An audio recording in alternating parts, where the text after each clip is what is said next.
Hello?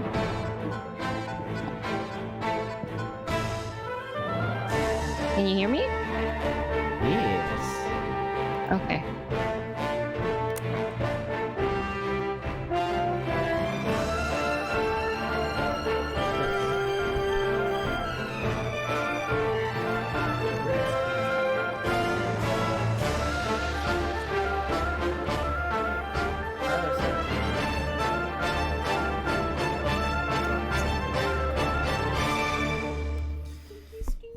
Cookies. Oh, there's a cookies, right? Cookies in the cookie spot. You can have the cookie cam up. How are you? I'm good. How are you? Good. Busy. Yeah, how was your Productive. trip? Yeah, you've been productive. I seen it. Yeah. I'm finally catching up on the podcast backlog. Yeah. I've been sitting on those episodes for a really long time. It's alright. We got them out eventually, or we will get them out eventually. Yeah. Now the only problem is that we have to record the finale, we have to record the wrap up and then the sampler for this season. Oh yeah, we don't have the wrap up for the last season. Oh god. I don't think so. Oh wait, maybe we do. No, no, because the one I'm sitting on is the anniversary episode. Fuck. Okay, let's do what we should do is we'll do wrap up and then we'll do combo sampler wrap up. Okay, Right? yeah, that makes sense. The, That makes sense. The latest, because by that time, this season I think will be over. I think you're right. That's probably that's the play. Wow, we're really back to our old ways, huh?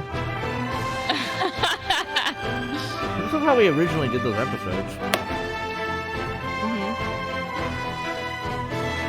Yeah, that trip was good. It was busy though. Yeah, sure. I was so fucking tired.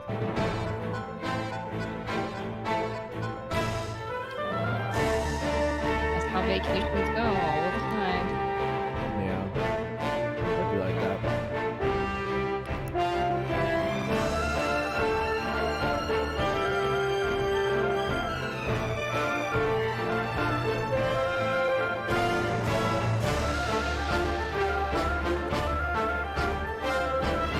Alright.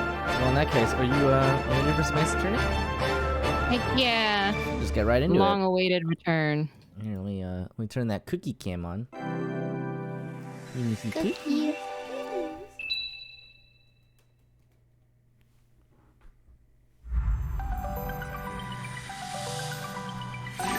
can see your little face. There's cookies. Give me the cookies.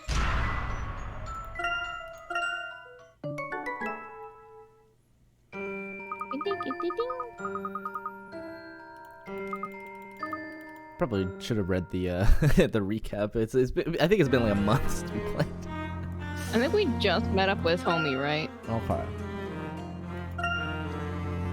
Time to go to the Inquisitor's Hall.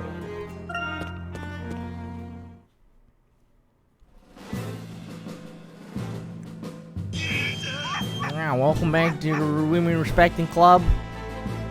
It has been a minute, by which I mean probably about a month, yeah. She's, oops.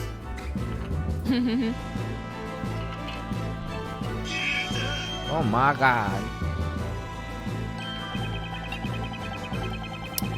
Welcome back to the Women Respecting Club, man. Wait a minute, that aggressive bark. Please tell me that isn't... This fucking dog is out for blood. Wow, wow. It's Constantine! He looks happy to see us. Wish I could say the feeling was mutual. Once bitten, twice shy. It pretty much sums me up right now. Wow! Welcome back, Tyler. Oh my god, it's a hype train now. All the people who live in my house have subscribed to me. Isn't that sweet? Matt's practically lives in my house.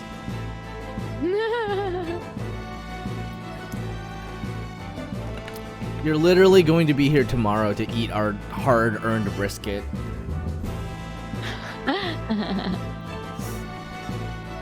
See you tomorrow, Matt. You funded I that funded brisket, did you? Really? I mean, you don't provided know. us. You provided us with a smoker, I guess. I think he's looking much friendlier today, if you ask me. See? Come on, Nick. Just pet him just once. Why would you listen to her? Don't pet a dog. Ah! Yeah. This mutt really, really hates me.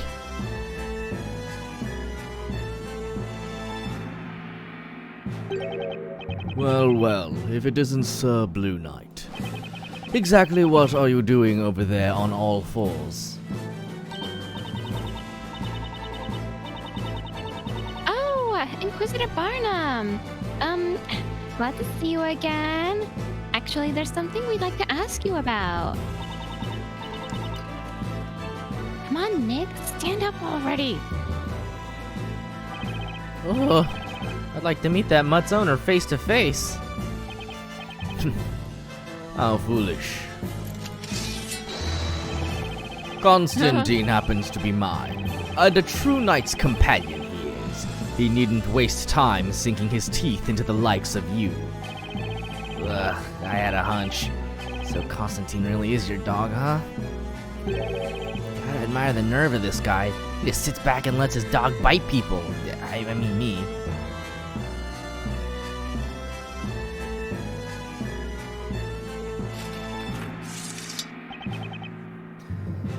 Never mind that. What is it that you want to talk about? Just make it quick, Sir Blue Knight. So, you Inquisitors are the ones who investigate incidents of magic in this town, aren't you? Yes, of course. If you don't mind, we'd like to ask you about that unresolved incident with magic.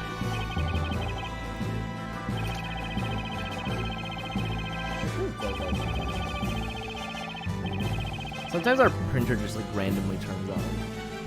Hola. Oh! Wait. I think someone's printing something.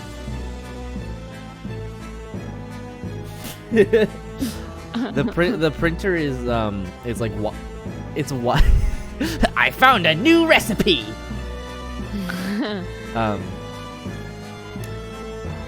The printer is connected to the like Wi-Fi, the internet in our house. So, if somebody in the house prints something, it'll print in here, which is funny. Sometimes he just turns on randomly for no reason. Anyway. There's one thing you must never forget. The Knights of the Inquisition excel at their work. Right. All incidents of magic perpetrated by the witches are dealt with by the Inquisitors, without exception. Spoken with that usual calm and collected air of confidence. That's interesting. You see, we are different. Apparently, there's one particular incident that still remains unsolved. Something about an alchemist being murdered? Ring any bells? What? Who did you get that information from? Well, High Inquisitor Darklaw. Well, why the blazes didn't you say so? You could have saved us some time. Huh? How is it my fault? The High Inquisitor has put me on the spot by leaking such information to the likes of you. Well, I suppose that leaves nothing for it. I shall tell you the whole story, since I do not believe in doing things by halves. Please, go ahead, we're all ears. It was 3 months ago that an alchemist living near the town square was murdered. Sorry, Inquisitor Barnum, but I'm kind of lost already. How? Maya, we're at step 1. I just started.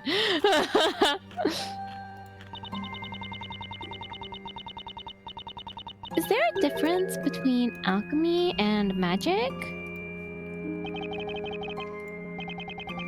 When it comes to something that difficult, it will do no good asking you. Huh? It seems that while the townspeople respected him, they also treated him with caution. They respected him?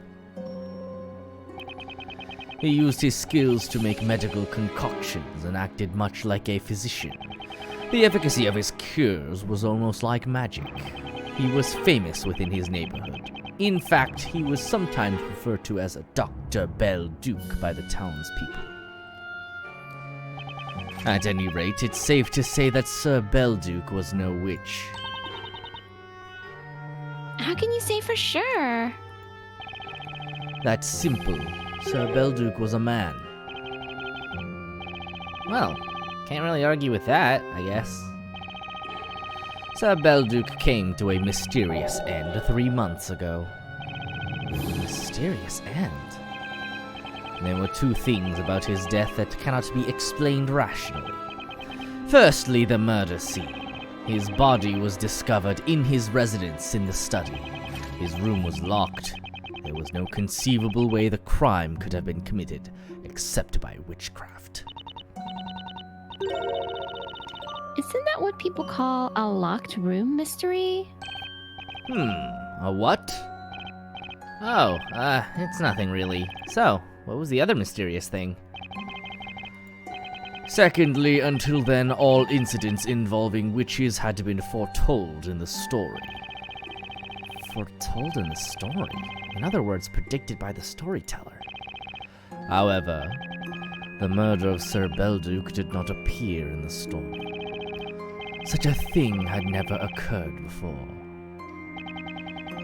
So not only was this the only unsolved incident in Labyrinthia's history, but it was also the only incident not to be predicted by the storyteller. This definitely sounds worth investigating. You certainly are an interesting one, Sir Blue Knight.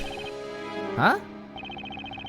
You really think you can solve this incident alone when the Knights of the Inquisition have been working on it for 3 months? I must say that is some confidence. We won't know unless we try. You may risk becoming the target of some terrifying witch's vengeance. I'm hoping that was a joke. Well, I suppose you may as well take a look. Who knows, you may even find something. Sir Belduke's residence is just beyond the town square. Ask anyone around there, they'll soon point you in the right direction. Thank you, Inquisitor Barnum. Sir Blue Knight, I believe our courtroom battles are far from over. Until we meet again in court. I'll see you then, Inquisitor.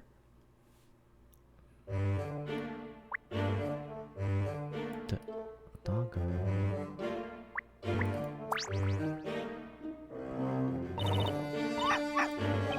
Maya, can you please get this mud away from me? I can't feel my leg. Aw, so soon? I was hoping you'd use your new chew toy just one more time.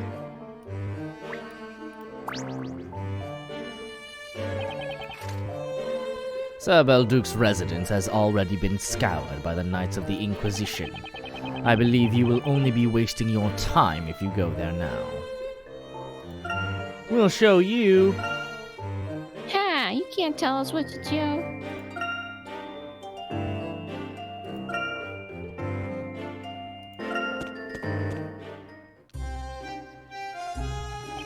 Well, we've reached the square, but I wonder where the alchemist's residence is. Hey, Nick, look over there.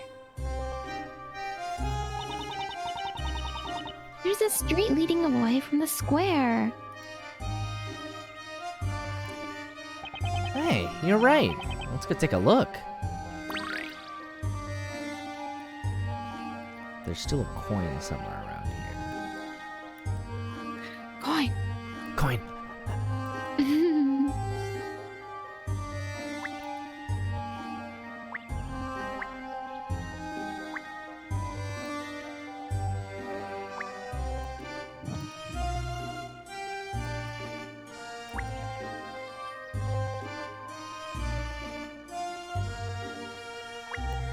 It's a tough one. It's a tough one. Where's the coin? Huh? Huh?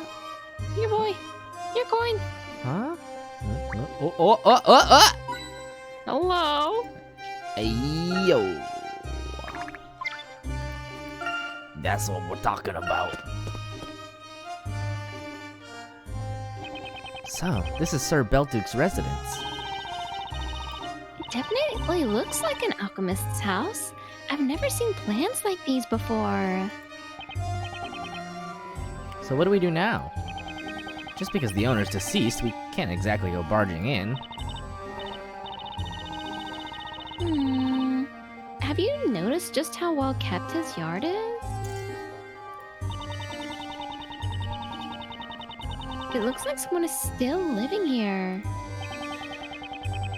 Someone has definitely been doing the upkeep around here, that's for sure. Hey, who's that over there? Alright. But before that, let's find some coins.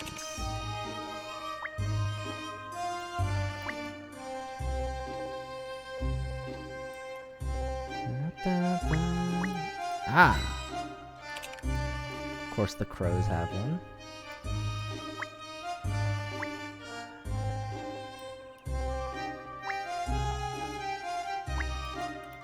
There's one in the bush.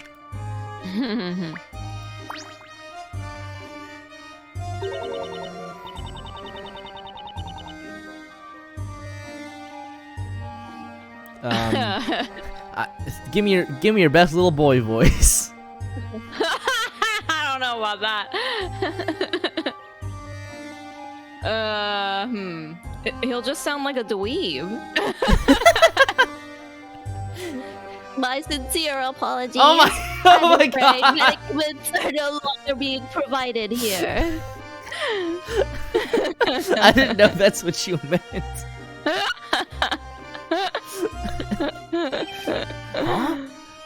My god, kid, how many books have you read? Jesus! Did you not come here for medicaments of some kind? No, we didn't come here for that. Are you okay? We're here to investigate the incident, the one involving Sir Belduke. Forgive me if I'm mistaken, but you do not look like members of the Knights of the Inquisition. I'm Phoenix Wright, attorney at law. And you... I'm guessing you live here. Indeed. My name is Jean Grayer. I was butler to the late Master Belduke. Wow, a butler! This must be my first time meeting a real one. Well, Mr. Grail, if you don't mind, I've been told that the incident involving your master was shrouded in mystery, as it got something to do with the Great Witch PLvsPWAA. We're trying to investigate that at the moment. The Great Witch PLvsPWAA. Am I right in supposing that you are defending Espella Catabella? No? Why do you say that? Why would you think that? Why would you think that? Well, actually, yes we are. So you know Espella, do you? That goes without saying. Everyone around here knows her. Do you think you can help us? We're here looking for leads.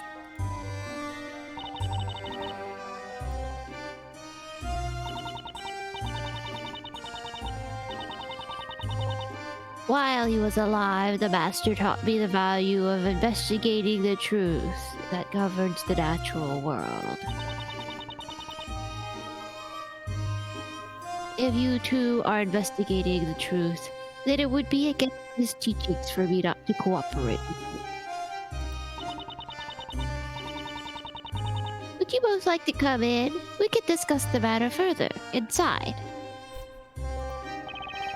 That'd be great. Thank you, Mr. Grail.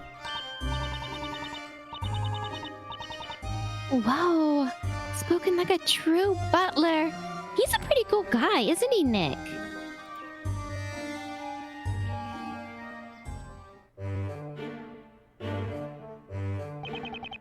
What is this room?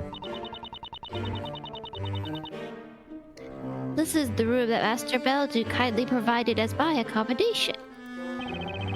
So, is this the room where the incident took place? That would be the Master's study. It is the room right next door. However, the state of the room has been carefully preserved since the incident 3 months ago. As such, entry into the room is not currently permitted. Really? Bummer. Is that by order of the Knights of the Inquisition by any chance? Yes. And as I have lived with masters since an early age, they also decided it would be only fitting for me to stay on and keep the place in order. So you've been looking after the place ever since Sir Belduke passed away? Yes, that's correct.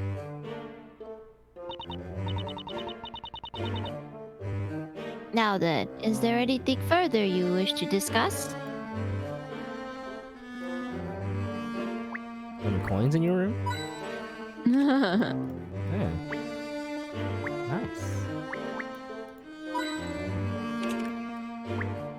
No, my coins! I was gonna buy new books with those!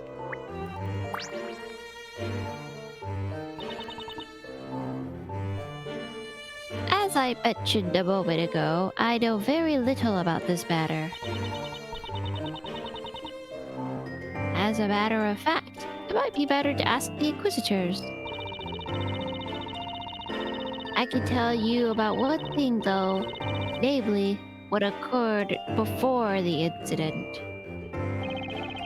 Before the incident? Yes, it was 3 months ago, around the time that Master Belduke was murdered. We were on our way back from collecting specimens for research, and it was already into the small hours of the morning. The voice is so dignified. I had a feeling it would be like that because of his design.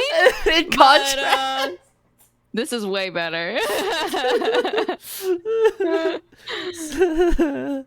Oh my god, your voice had changed so suddenly.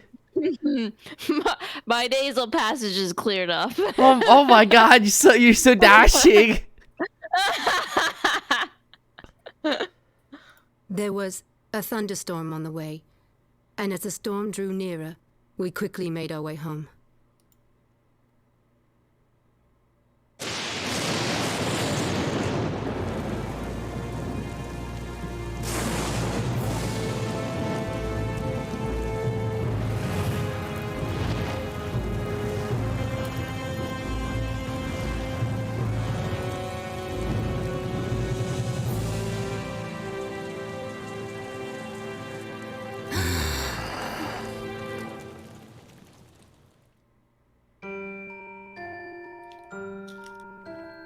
Anyone would have been surprised at what we saw. But Master Belduke, well, how can I put this? He reacted in a most peculiar way. Unlike others who saw it, he seemed unsettled, as if he was truly afraid of something.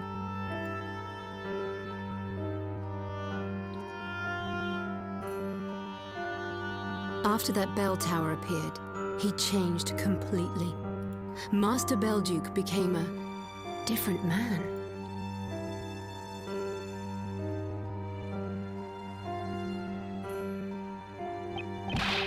Wait a second. Did you just say a bell tower appeared? Hey, that explains it. That must be what High Inquisitor Darklaw meant when she mentioned an incident involving the bell tower.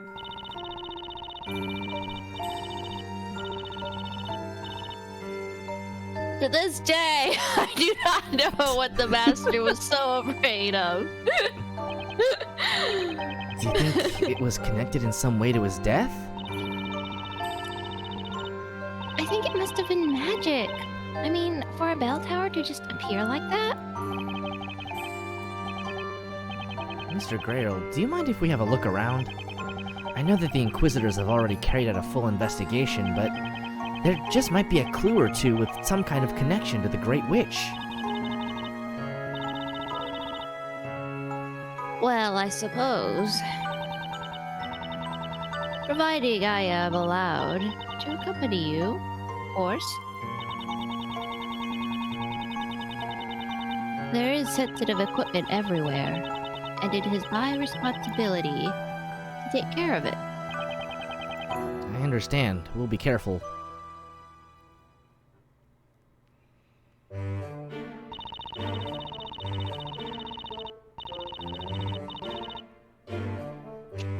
I wonder how the professor and Luke are doing with their visit to the storyteller. Yeah, I've been wondering about that too. A chance to meet Labyrinthia's creator. Let's just hope they don't upset the guy and have some terrible plot twist written about them.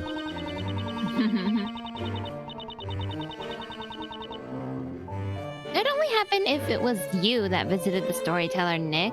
The professor would never let anything like that happen. Yeah, get his ass, Maya. He's great.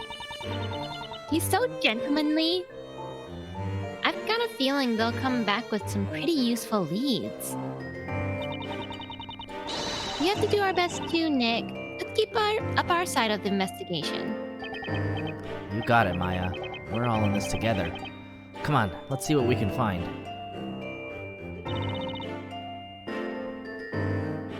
That's the spirit.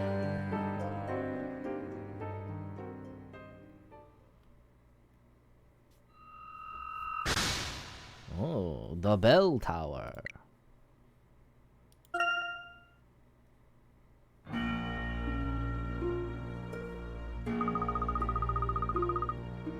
The Great Witch Bazella will be tried in the court. That will be Labyrinthia's final chapter, a fitting end for a town ruled by witches and their magic. Am I to believe that this final chapter has already begun? That is correct, and there is no way you can possibly change its final outcome. I wonder about that. You see, I gave my word to a young lady. I promised that without fail, I would be able to rescue her. If I'm not mistaken, the Great Witch Trial will begin in 2 weeks' time, the same day on which you will hold your next parade. I believe that should give us sufficient time to show you what we can do. Such a smug countenance. I find it intolerable. I beg your pardon? 2 weeks from now, you say? I'm afraid that information is out of date, Herschel Layton. Out of date? What do you mean? My parade will be held the day after tomorrow, according to the amended story. What? The day after tomorrow? That's not fair. Now that's the kind of countenance I want from the characters in my story. What? That's what I do, didn't you know? I decide the fate of characters who have no knowledge of their future. It would appear that you are not yet fully aware of the gravity of the situation. Let me see. Just for fun, I'll write you a little story. A story full of surprises and a few tears. I shall enjoy seeing the emotions of the characters as they play their parts. A story for us? Stories are a fixture of this town. You would be wise to embrace them. Let's see. I think we need a stimulating incident. We shall have a witch, some witchcraft, and perhaps a little death. Death? You can't. Oh, but I can. Let me see. This is a golden opportunity to use the alchemist's residence. How about this? Your comrade meets with death by golden curse in the alchemist's residence. This could be a truly interesting story. No way. Feel free to act as you wish when playing your role in the story. How can you?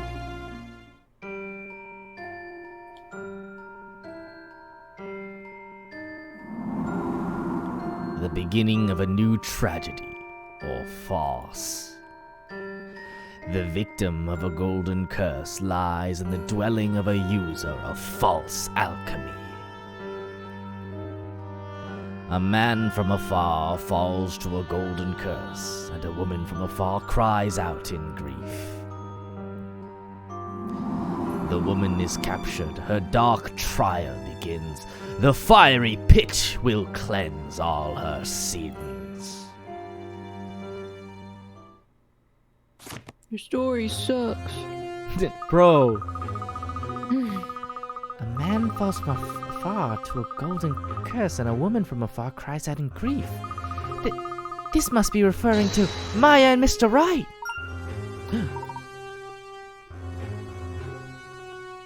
If we don't do something, Mr. Wright and Miss Fay will be in danger. There's no time to lose, Luke. Let's go and find them. Right you are, Professor. The story has already been written. And no matter what you do, you will not change the result.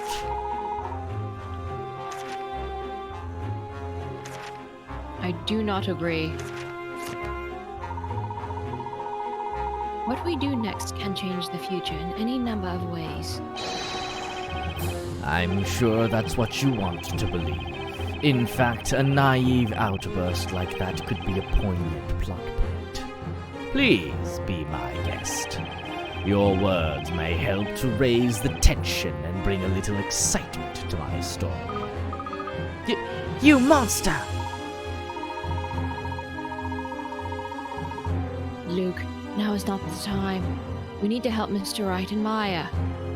Professor, he's just an old man. I can take him. No, Luke, it's assaulting the elderly. You're about to catch these hands!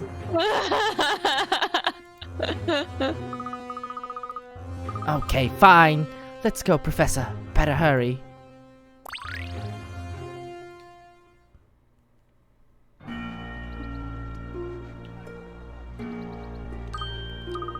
Professor, do you hear a flapping sound coming this way?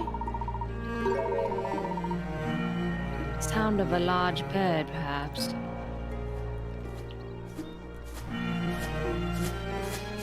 Oh, bored. That's the owl that we saw in the audience room. It's holding a letter in its mouth, not to mention watching us intently. Perhaps he wants to tell us something. I'll try talking to him to see what he wants. What can we do for you? I've got it, Professor. Hoot! That's the owl. It says the story. Okay. Great job, buddy. Says the letter was delivered to the storyteller 3 months ago. To the storyteller? If that's so, then we can't very well keep it. After all, it's wrong to read letters addressed to someone else. Thanks, Professor Layton, the morals. That's what the owl said. But he also said that there's absolutely nothing written on the sheets of parchment inside the envelope. Look, Professor. See? They're totally blank. I just remembered that Luke talks to animals. Yeah. It's just like a fact of life that Luke can canonically speak with animals. A letter with nothing written on it.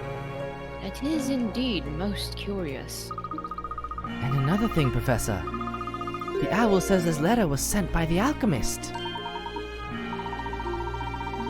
What's that, my boy? Written by the alchemist. Do you remember what the storyteller wrote in that story he penned a moment ago? A victim of a golden curse lies in the dwelling of a user of false alchemy.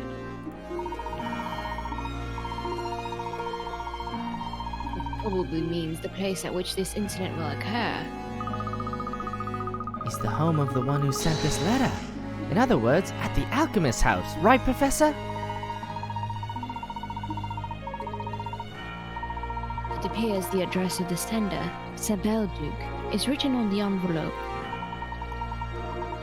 Which means we had better make our way there immediately.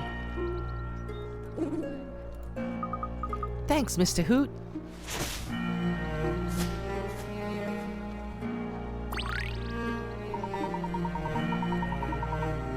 The address on the envelope is somewhere near the town square. I don't know how we can tell that. My man's a master at GeoGuessr. That's a little far from here, Professor. We might not make it in time. I think we'd better run.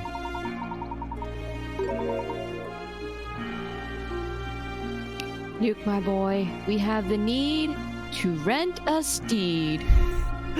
We have the need for speed. What is that?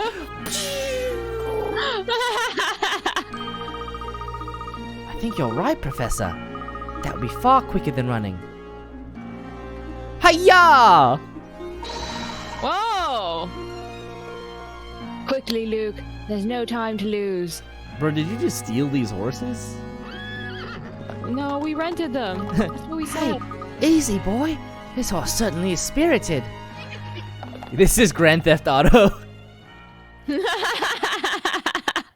Ye old Grand Theft Auto. Yo, I would live for that. Give me a Grand Theft Auto set in I'm pretty fantasy sure that's medieval times. Fair enough. Hey, Nick. Have you noticed how the color of that wall is different from all the other walls in the room? I think I've investigated enough crime scenes by now to notice something as obvious as that, Maya. I'd be embarrassed to admit it, but actually there was a small fire here a while ago. It was my fault. The wall ended up a little singed in the process. Now that you mention it, there are some signs of a fire on the floor there too. Yes, that's correct. Anyway, I decided to paint the wall myself. It's like Mr. Grail is way handier with his herbs than with a paintbrush. Oh. I let a candle set fire to some dry straw. In all my time as a butler, I've never made such a major blunder. Yeesh, almost burned the whole house down. Nah, it's not that bad. You're being a little hard on yourself.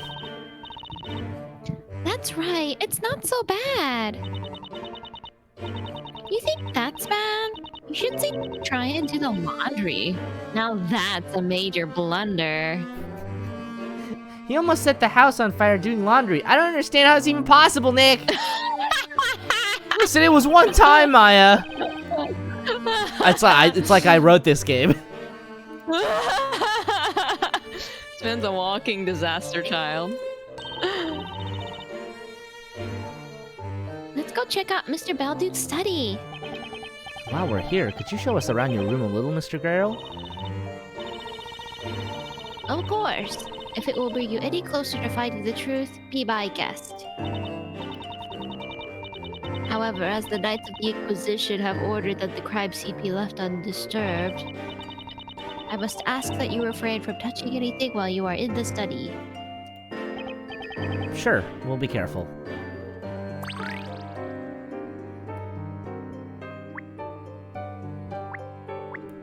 The town is over there. It's the opposite direction from the bell tower.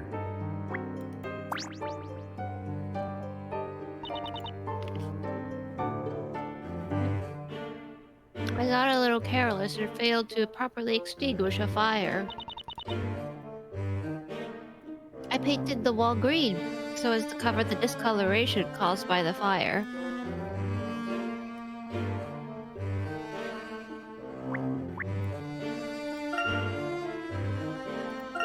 Alright, to the study.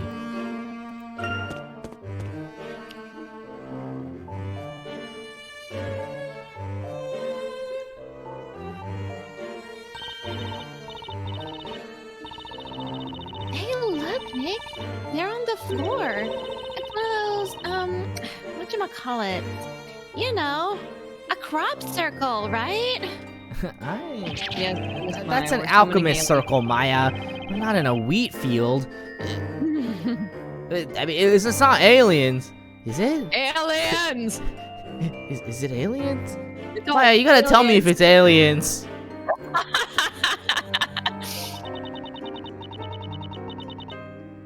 I'm sorry to repeat myself, but please be sure not to touch anything. Oh god, his name is Gray. Aliens! And You he heard painted the wall green. Ah! The conspiracy runs deeper. It was aliens the whole time. That explains the locker room murder. You heard him, Maya. That means keep your hands to yourself. No problem. I'll just do the touching with my eyes. Please, What please line? don't. Please don't. Oh, God. With your eyes? Yeah, girl. It's okay if I touch these coins, right? I'm just gonna take these. I'm just gonna take these with me. I'm taking it with my eyes. Jean and Gray, the wall, uniform, Gray, telekinetic, psychic. Yeah. That's what it is.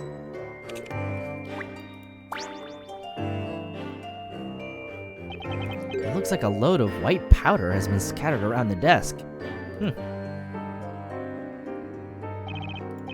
About this white powder, has it been here since the incident? That's right. It was just like this when I entered the room on the morning following the incident. I have left it this way ever since.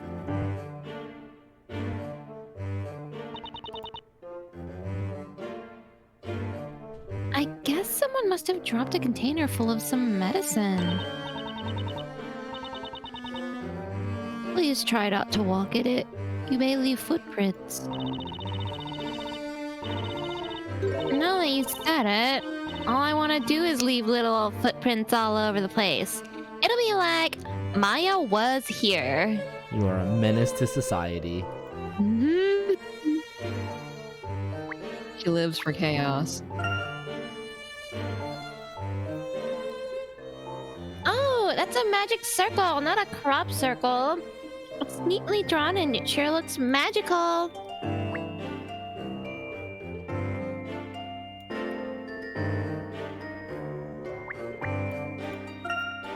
That's a globe of the night sky.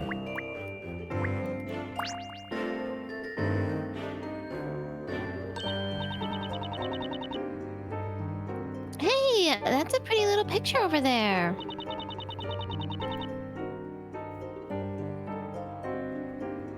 We could use a picture like this at the back at the office, don't you think? We could hang it right next to Charlie. I don't remember if we established this, but Charlie is the plant. Yes. I did just remember that. As soon as she said it, I was like, oh yeah, they have an office plan. What is it, Nick? The wall behind his picture frame.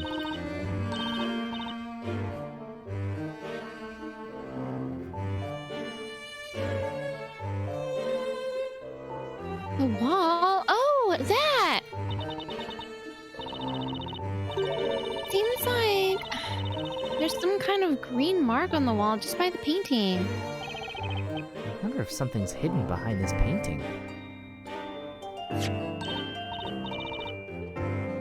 Hey, Nick, look at this! The wall behind the painting. It's painted green.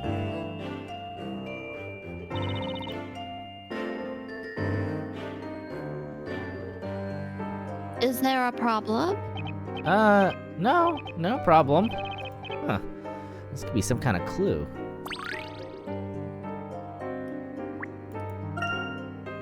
The cabinet might have contained the alchemist's research materials, but it's been emptied.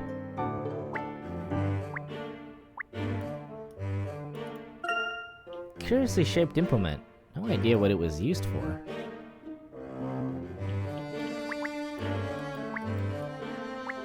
Alright.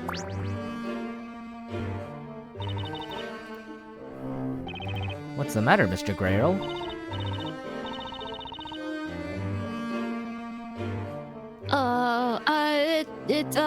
Actually, it's that pendant. I must say, I find it fascinating.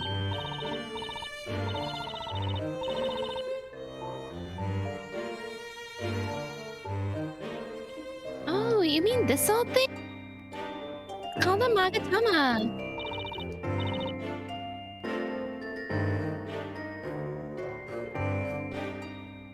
Nagataba?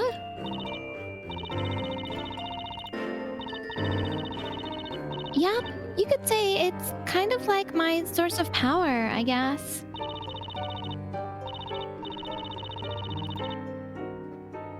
I understand.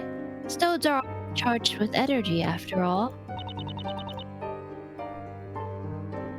The pendant you're wearing is pretty neat, too. It's such a mysterious color. Oh, this? It's an amethyst. Master Belduke asked me to wear it. An amethyst? An amethyst brings about good vibrations in an alchemy sense. Mr. Grail? Oh, I'm sorry. I was just remembering Master Belduke. He gave me the store and accepted me as his assistant alchemist. But now, Master, such is the order of the natural world. Seems like Grail really misses him. He must have really respected Sir Belduke.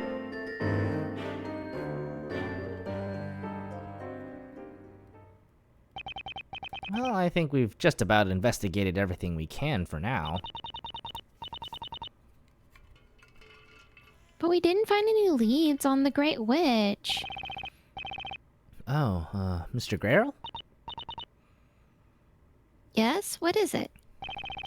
Is there anywhere else you can think of where we might find more clues? Let me see.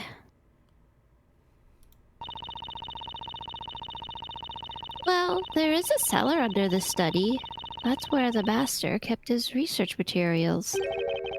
A cellar under this room? Yes, there's a trapdoor in the floor leading down to the cellar. There's a fine vintage down there. Ah, fine vintage? A room containing Belduke's research materials. If you don't mind, I'd like to have a quick look at that room. I see. Very well. If you'll please just wait a moment.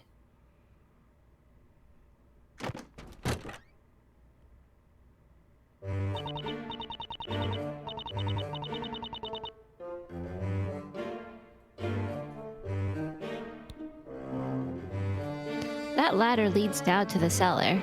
But be careful, it's rather dark down there. It looks like it might be a little cramped down there, too.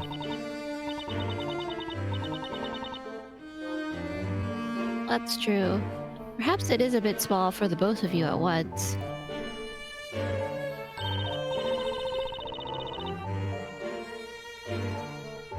Okay, Nick, this seems more like your kind of thing anyway. Oh my god. Good luck, buddy! What do you mean? I don't know. I guess you're more suited to small, dark, damp places. Doesn't that sound like you? Man, I thought we were friends. What the fuck, man? I'm not a rat, you know. Come on. You know that's not what I meant. I'll just stay up here and snoop around for some clues. While you go down in a small, dark, damp place where you belong. It's not snooping, Maya. It's investigating. Anyway, you do that. I'll be right back.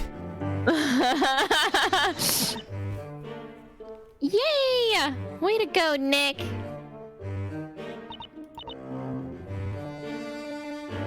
Well, I should return to my room. Please give me a call as soon as you have both finished. Okay, got it. Snoop, snoop. Hey, Aitu. Thanks for Hi, coming Aitu. by.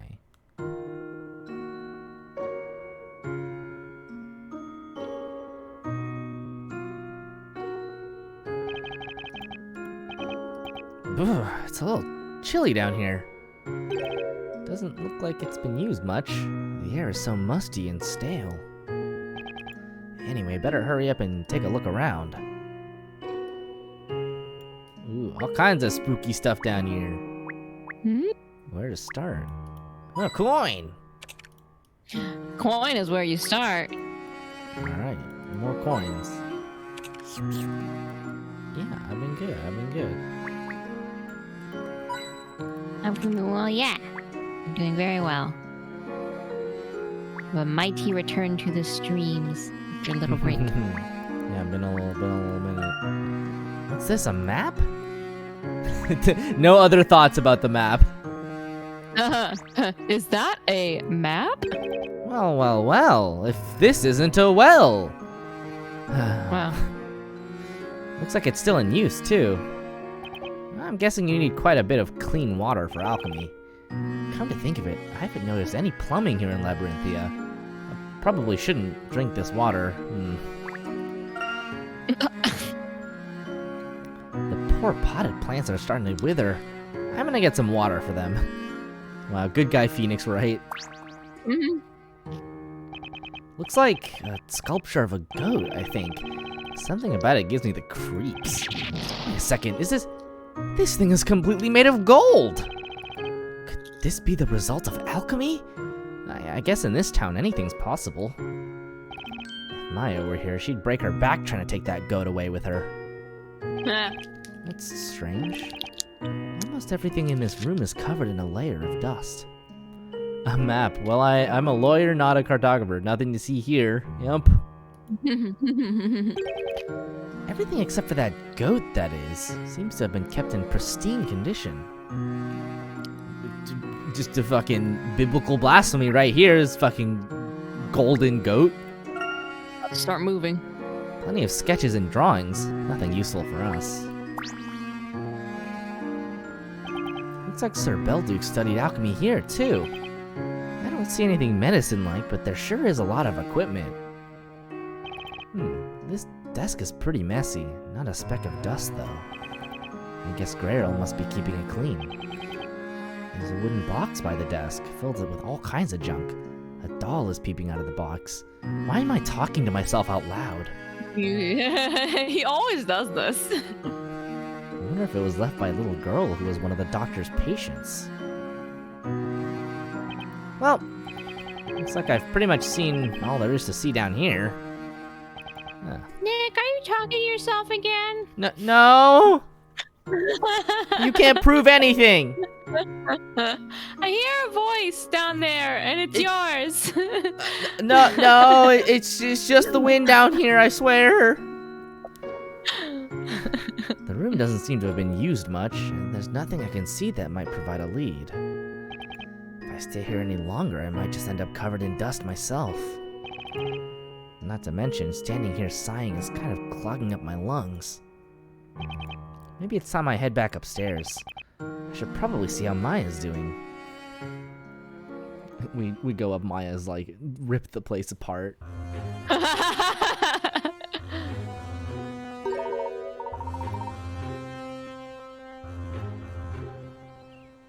This is the alchemist's house. We have to hurry. What is that? Professor! Wait for me! Just not gonna mention it, I guess. I'm just gonna run right past. Just gonna run right past. Miss Faye. Hi, Professor. What's up? You look flushed. Where's Mr. Wright? Have you seen him? Oh, Nick. He's just down in the basement doing some investigating. He's just Should be down back in the upstairs. basement. It's probably haunted down there. Talking to himself, you Did know. you get to see the storyteller? Please, get Mr. Wright immediately. It's safer if we're all together in one place. I'll explain later. Just hurry. Huh? As things stand, Mr. Wright is in serious danger. Nick's in danger? What do you mean? I have reason to believe that a witch will appear here soon.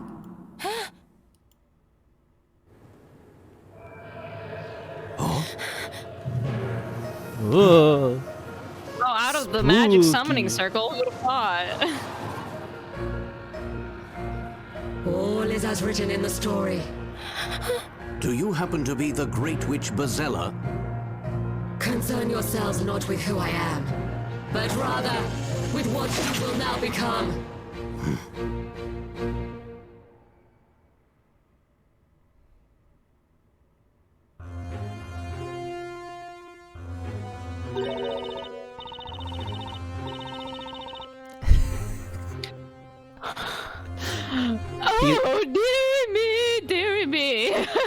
Whatever is the matter, child? You look positively flustered. This guy looks like the like memes of the like big like long chin anime guys. Yeah, the Dorito face guys.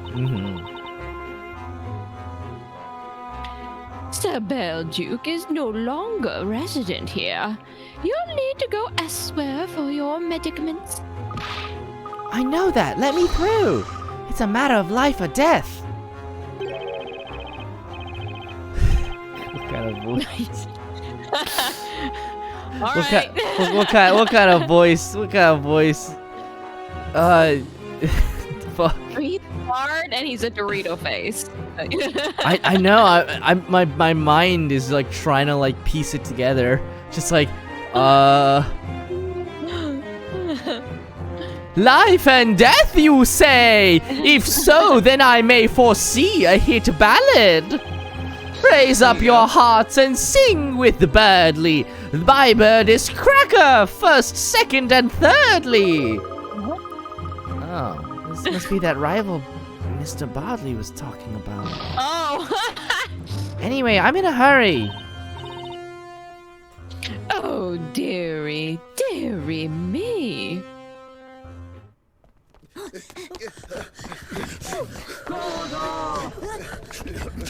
The fucking drunk guy is here again. What? Why is he He keeps here? showing up. Dearie me.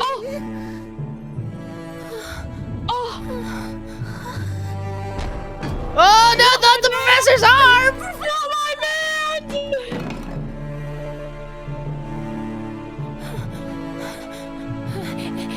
It wasn't me! Hey, what's going on up here?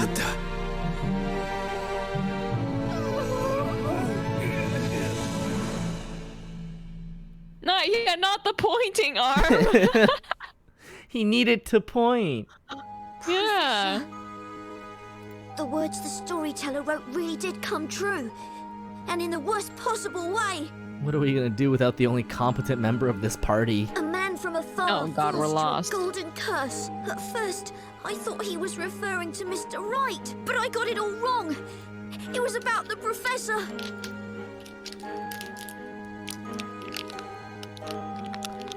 To be continued. It really is. I mean, it really just isn't an Ace Attorney game unless Maya gets accused of murder, huh? Get up there, Maya. You know what to do. Be on trial. Professor Layton was turned into a gold statue through witchcraft in the alchemist residence. How can this be? I like that the professor's comment is ... I am a statue. There's nothing to say. Do you want to save? I do want to save. Let me save. Boo, boo, boo, boo, boo. Oh, these are all the optional puzzles we didn't do.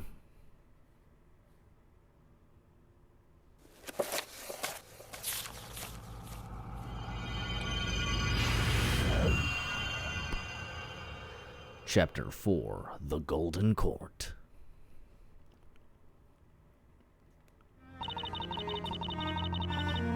It doesn't make sense. How has it come to this? The darned witch!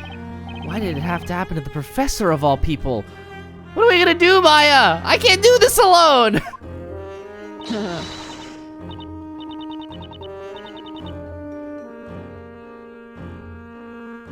You've got to believe me, Nick. I may be a spirit medium, but I'm no witch. Don't worry, I know it wasn't you. This is like the 8th time you've been convicted of murder. It's fine. Honestly, at this point, even if you did kill someone, I wouldn't believe it. Probably. If you asked me to bury a body, I'd be like, all right, cool. Well, I don't have a car, so I guess we'll have to maybe take a bike. We'll figure it out. Just don't kill anybody, please, Maya. What are you trying to say, Nick? Someone find Edgeworth. I know. I wish. Say, have you seen Luke today? I haven't seen him since last night. He was crying all night. didn't know what to say to him.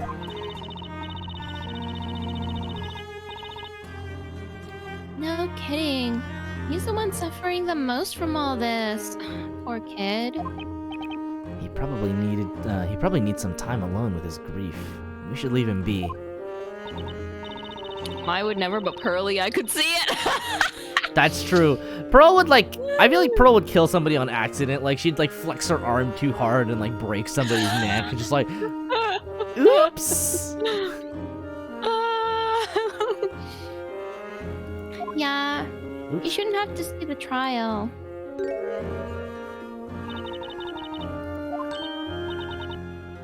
Oh, it's Espella! What are you doing here, Spella? Have you been cleared of the accusations? Imagine if she got cleared and then Maya got put up there. I honestly, at this point, I think we're defending both of them.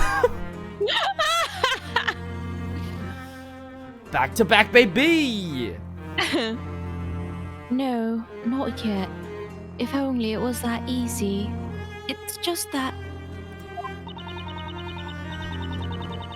I'm not technically under arrest, so I have special permission to come here. Oh, that's convenient. Wait, what? You're not? But you're on trial. Wait. I'm free to go wherever I like, within this building. I mean, right now, I think this is Maya on trial for the case of Mr. Layton turning into a statue, Oh, so this is a different trial. I believe it so.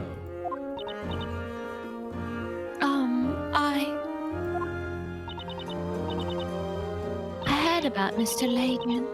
It's awful. He was such a good man. I'm sorry, Espella. Huh? What are you apologizing for? We were supposed to find clues connected to Pizzella, but we couldn't find anything, and now the professor's been... No, don't say that. It's not your fault. And I don't believe a word of what they say about Maya. She isn't a witch. Oh my god, she is on trial. You're right.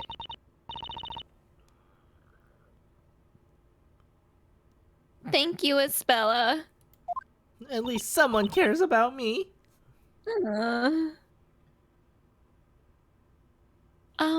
Mr. Wright.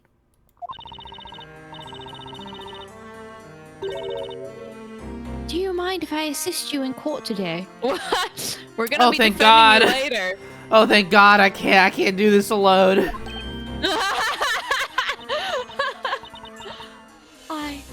I know I may not be of much use.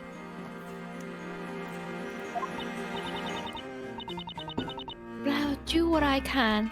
I want to help you and Maya. Espella. Excuse me.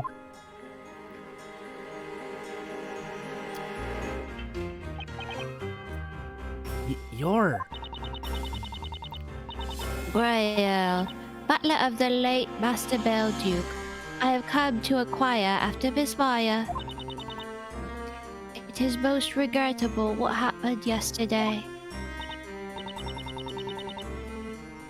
Oh, thank you for coming all the way here.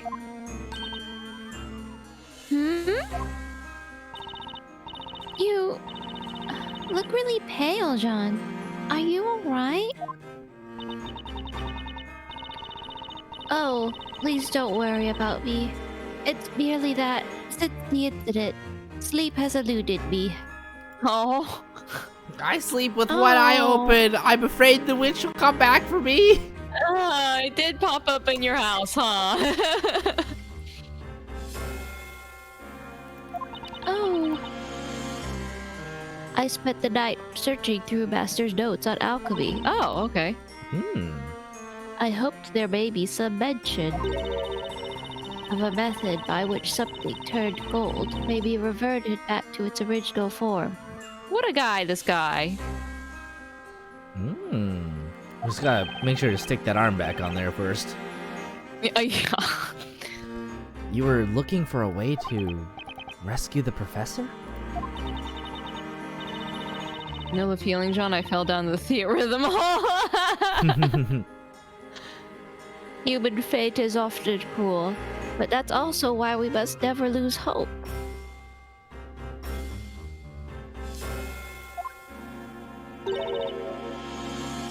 John! Defender accused. The trial is about to start. Proceed to the chamber. Yes, we're coming.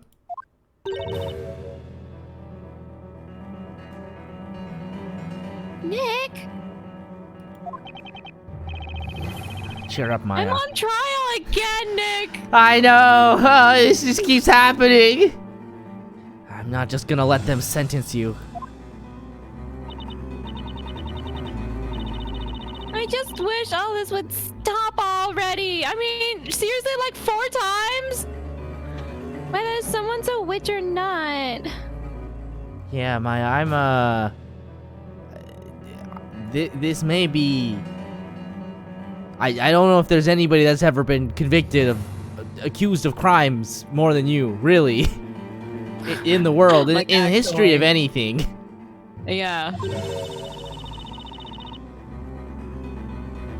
No one deserves to be burned, especially me! I know. I can't stand for it either.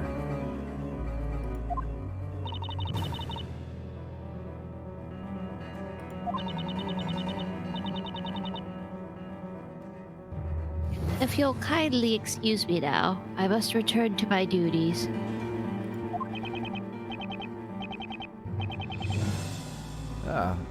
No problem. We appreciate you coming to see us.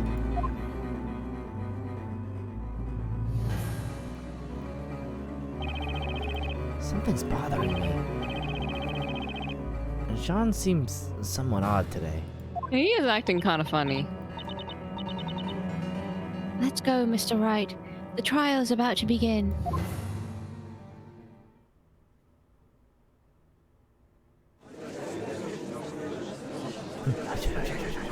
There she is. Look at her! Oh, man! No ladies are safe in this game. Of Maya Fey shall now begin, as scheduled. Knights of the court, Schedule. are you ready to cross your swords of justice? I can't get over that. Inquisitor Zacharias Barnum always has his sword ready for the work of justice. Defense ready, Your Honor. I don't have a sword to cross, Your Honor.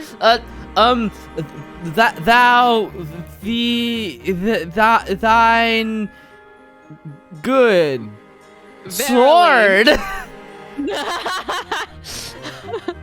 At this stage, I've just got to give it all I've got. All right, buddy. It would appear the defender has thrown down the gauntlet, Sir Barnum. Now, before You we like begin, that? may I have a word with you, defender? Yes, Your Honor. Last time we met, you stood in this court as an apprentice baker. In all honesty, when I saw you for the first time, I thought to myself, a baker should stick to bread baking.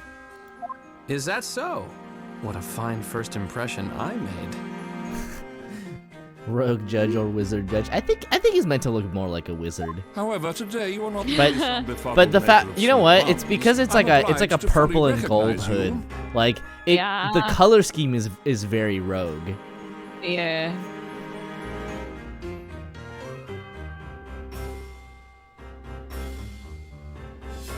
As a knight of law and justice, on par with Inquisitor Zacharias Barnum. Now may your duel begin. Fight bravely and expose the truth behind this heinous crime.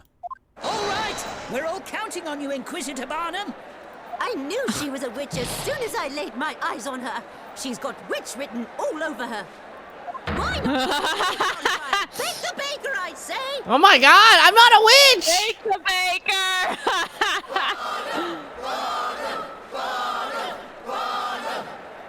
The fucking crowd is Treat him like some merciless, sort of Jesus. Celebrity. He may be a adored by the crowds, but when he pointed his sword my way, you managed to shield me from his accusations. Maya clearly isn't a witch, so surely your victory is certain. Thank you for believing in me, Espella. Espella Cantabella. I have given you leave to come to this trial today. However, that does not mean that the charges against you have been dropped. Rather than worry about others, you should consider your own situation. Thank you for granting me your permission, Inquisitor.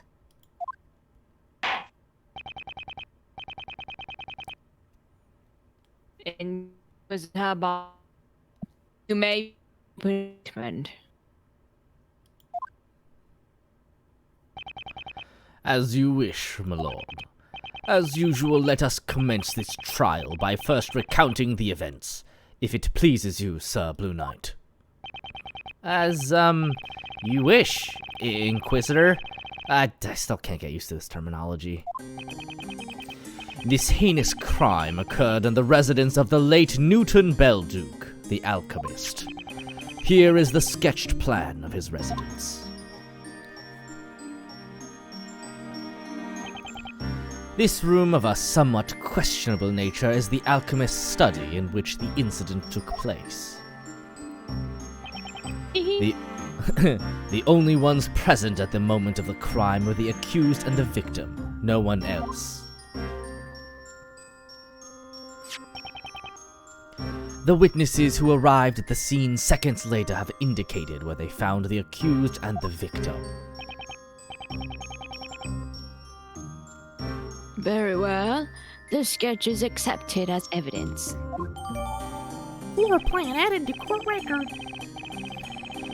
The accused took Sir Leighton's life with the most cruel of magic.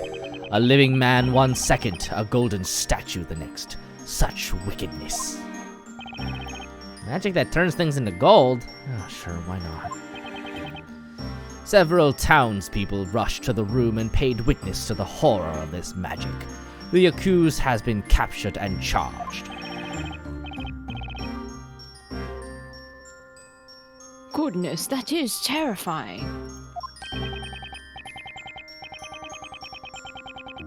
Rumors have reached me that the victim was a most scintillating man. I'm not quite certain whether it was prior to or after. But incidentally, was this Sir Leighton not the same hat maker who attended our previous trial? I don't think he was a hat maker. No, he wasn't a hat maker. Bizarre as it is, Sir Leighton's profession and origin remain unknown. He was a stranger in this city. That is all we know. Little bath cookies.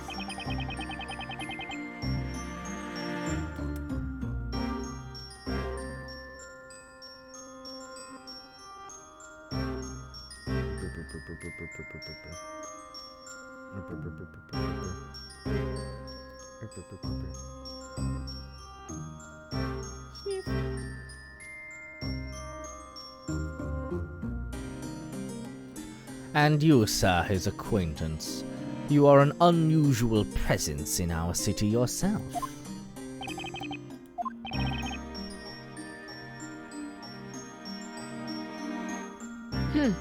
Today's case certainly is peculiar. And that is not the last of the peculiarities, my lord. The alchemist's study has been the scene of another strange incident in the past. Ah, yes. I remember it as if it were yesterday. The mysterious death of Newton Belduke himself. Indeed, my lord. Regrettably, the only case of witchcraft still to remain unsolved in our fair city. The witch may have escaped her punishment back then. But perhaps today is the day on which both these mysterious crimes shall be solved. What? What are you implying? Patience. He will know soon enough, Sir Suddenly Pale Blue Knight. How interesting. It seems that the Inquisition have something up their sleeve. Inquisitor Barnum. You may begin.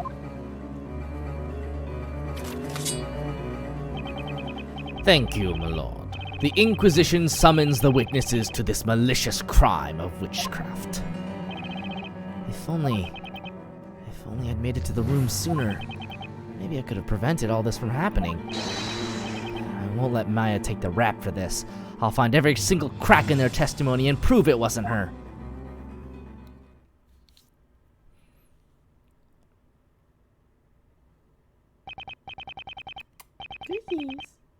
Welcome to the Witch's Court, honorable witnesses.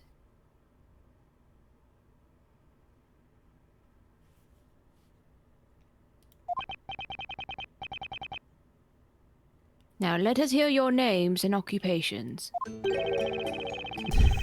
Oh my. Looking a little different there, buddy. I'm known far and wide as a mere punching bag the first.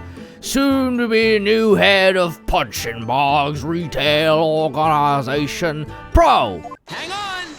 Wait a minute, witness!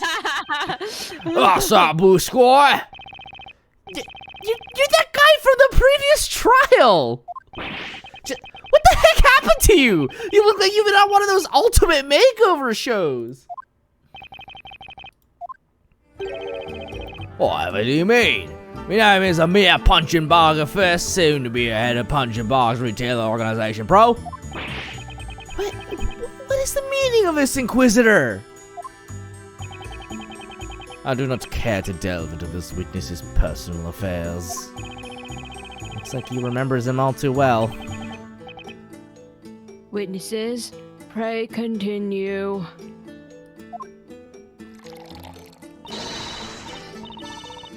Oh, dearie, dearie me. It is I who usually asks the questions.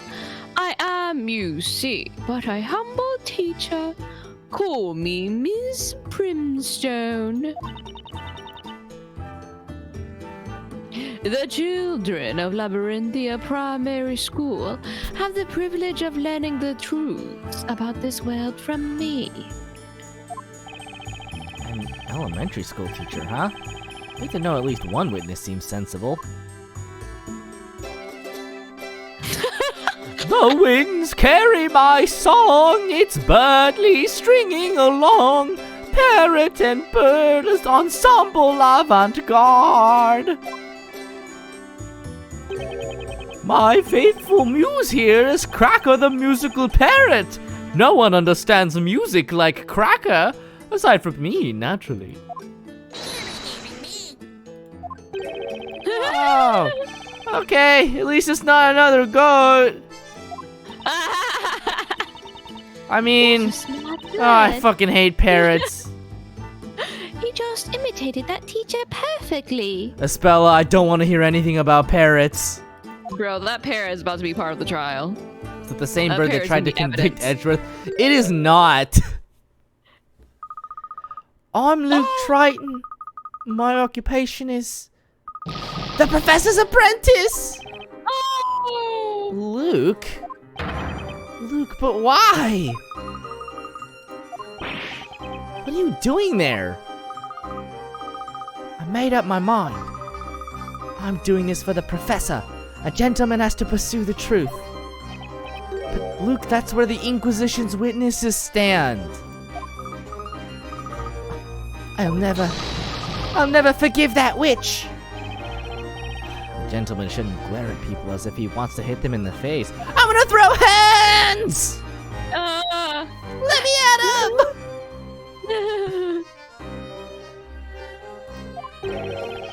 Your friend today can be your enemy tomorrow. Such is the hard reality of the battlefield. Witnesses, we will now hear your testimonies. Tell us all of this wicked incident, which you have been unfortunate enough to witness. Witness testimony. Look at my mans. I heard a scream and an incantation, and when I entered the room, the victim was already all shiny.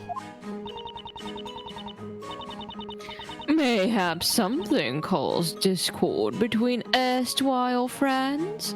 Mr. Silk Hat had a knife at the ready in his hand.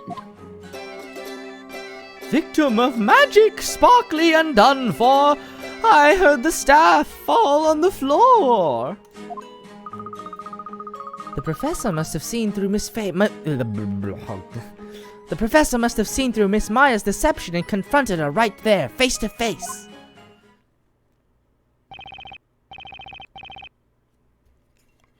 I see. Thank you all. However, one part of the testimony was somewhat confusing. You there, Singer. Singer? Could you possibly mean me? Birdly the Bard, Your Excellence? Yes, that would be you, Singer. The stuff that you said. Sung about...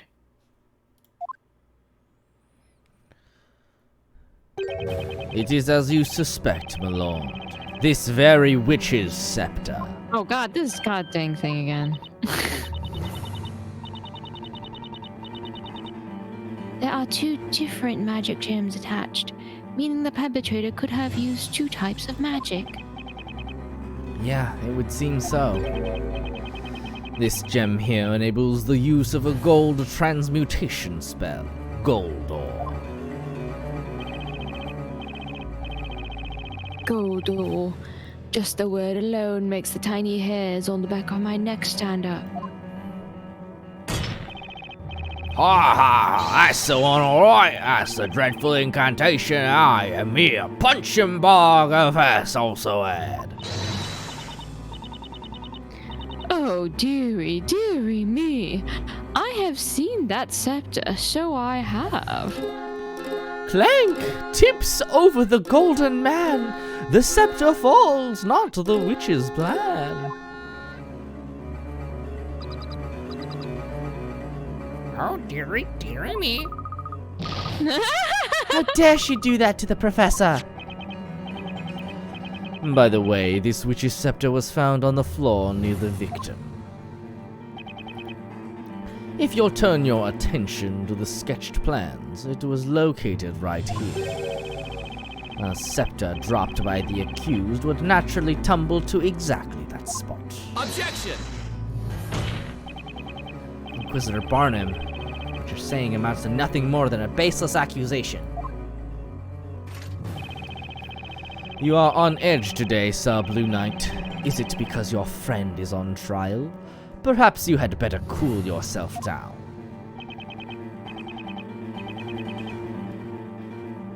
Well, anyway, the court accepts the scepter as evidence.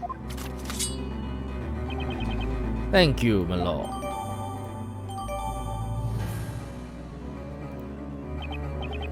Inquisitor Barnum, may I ask you something? What is it now, Sir Blue Knight? We know that one of the spells is one of the gems is for the spell Goldor, but what about the other one? A naive question. Huh? Naivete may be no hindrance to a baker who spends most of his time amidst bread, but it can be your undoing here in court. Would a knight put a weapon in his enemy's hand? He's telling me to do my homework, huh?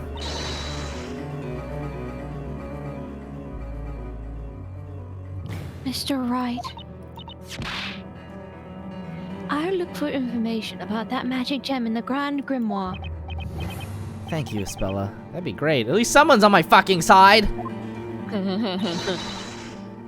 Just leave it to me. She seems very happy to help.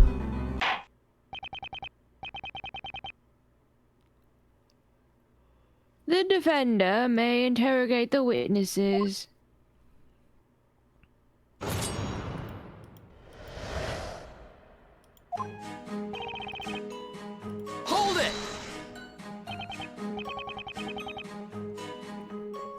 And, what is all this about exactly? What do you mean, Blue Squire?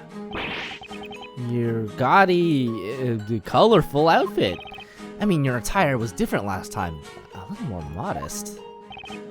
The me you knew back then is no more. I'm a new man now, reborn into the higher echelons of society.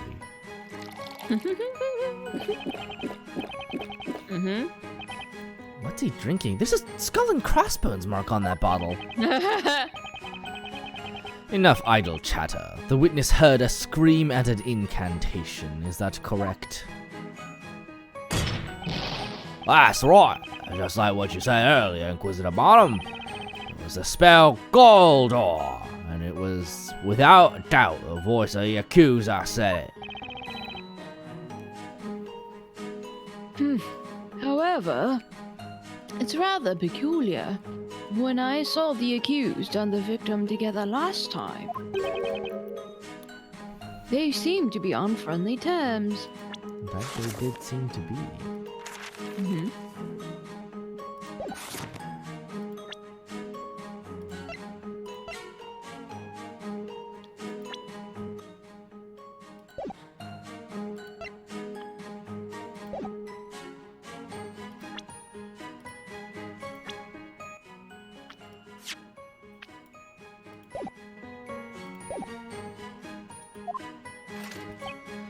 The next witness will dispel your doubts, my lord.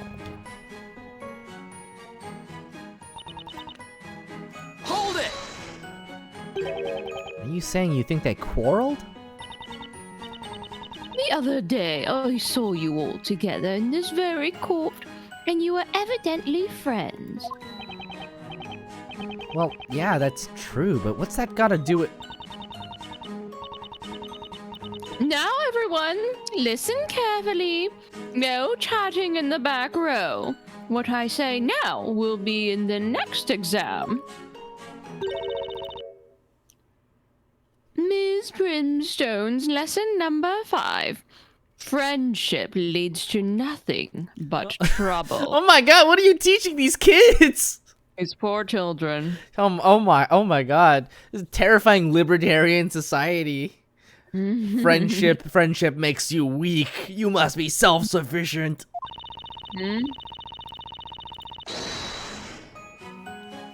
People would not break up and part their ways in anger if they did not become friends in the first place. I don't think let's not quite.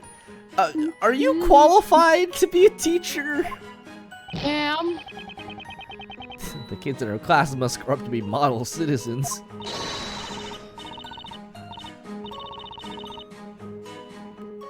Oh, dearie me. What I saw in that room curdled the blood in my veins. Mr. Silk Hat was pointing that glittering knife ever so threateningly. Hang on! Is everything okay, Luke? No, of course it's not okay. The professor was a true gentleman. And no gentleman would go around threatening people with knives. I couldn't agree more. Silly boy. I saw your professor pointing a knife. Are you insinuating that I am a liar, you cheeky little whippersnapper? Oh no, not Luke, the run. whippersnapper. Luke, run! Whippersnapper. Oh god, I just felt a chill. What was that? The professor would never do that. You don't know him. At least Luke's found someone else to antagonize.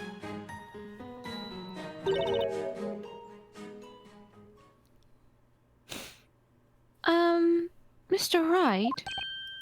What is it?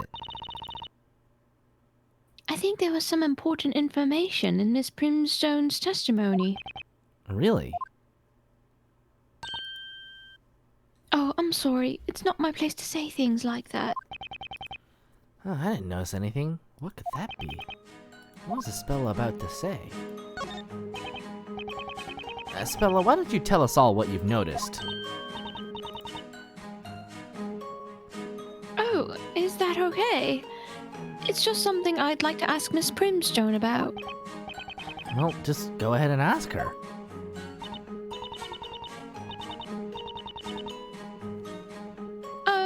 Excuse me, Miss Brimstone? Do you mind if I ask you a question? Oh, it's you! Miss Espella Cantabella. Miss Brimstone, did you actually see the knife that Mr. Layton was holding? I did, as a matter of fact, yes. I remember that glinting blade very well. A most frightening sight it was, too. And you saw that from the door, didn't you? Now, if we look at the sketch. When the incident took place, Mr. Layton must have been facing this way, correct? That must have been the case. Otherwise, the witness would not have been able to see it. Well, that's all I wanted to ask. The more information we have, the better, right? The direction the professor was facing, that could be important. This information shall be added to the court record. I'm sorry I jumped in like that, but I really wanted to help. Not at all, Spella. We were able to get some more info, which may just come in handy. You think so?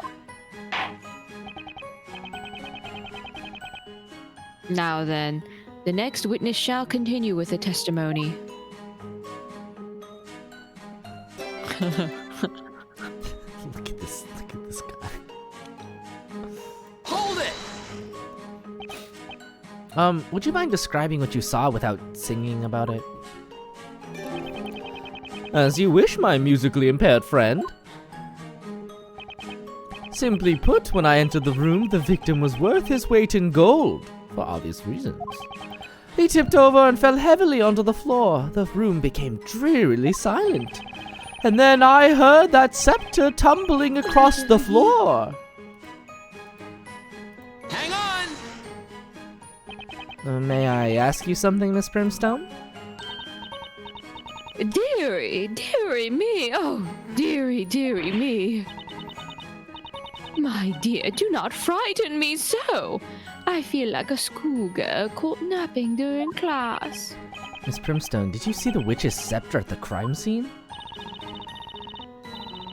Well, about that, I must confess, I do not clearly recall. At least she's honest. You don't remember? When I went into the room, the golden man fell down and made quite the ruckus. Bless. Thank you. That is why I did not notice a scepter being dropped. So you didn't see it after all? What if it was his arm? His arm that clangy. Clack, clack, clack, clack, clack. Yeah. But I am certain that witch girl had it. She must have been hiding it behind her back. Objection! Please don't assume Maya's a witch just because she's the accused. Miss Brimstone is certainly quick to make assumptions.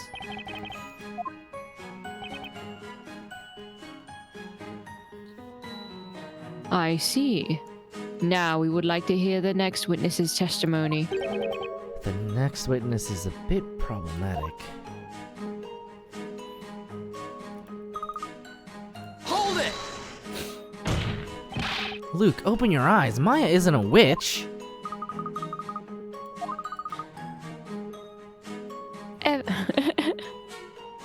Oh, that's right. Ever since we came into this town, lots of unbelievable things have happened. And that's why, from now on, I only believe what I see with my own eyes. Luke?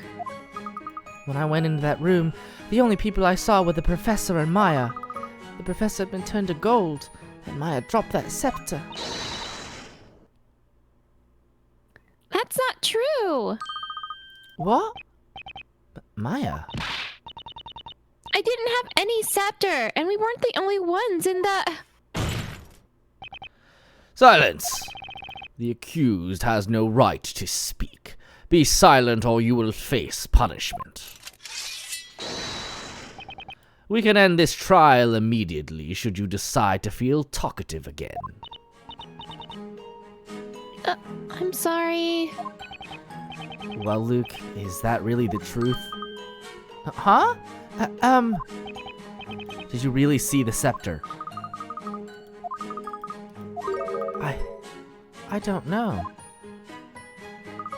When the professor turned to gold and collapsed right in front of me, everything seemed to fade to black. And then, I could have sworn I at least heard Maya drop the scepter. The scepter was found at the scene of the crime. That is the unavoidable truth. Only the accused could have dropped it.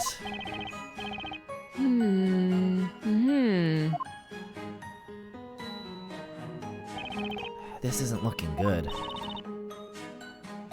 I feel so sorry for Luke. He's so full of anger and despair that he can't think clearly.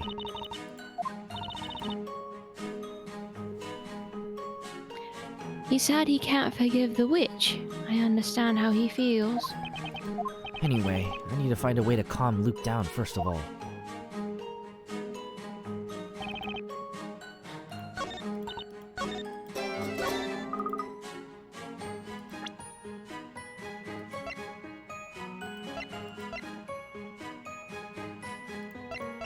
Ah, face to face, but they weren't face to face. Haha! Objection! Luke, you said that you will only believe what you see with your own eyes. But what you think you saw may not be the whole truth. Huh? What do you mean? Take a close look at the sketch of the crime scene. At the time of the incident, Professor Layton and Maya were standing here. Now, we have learned from Miss Primstone's testimony which way the professor was facing. He was facing this way. Oh.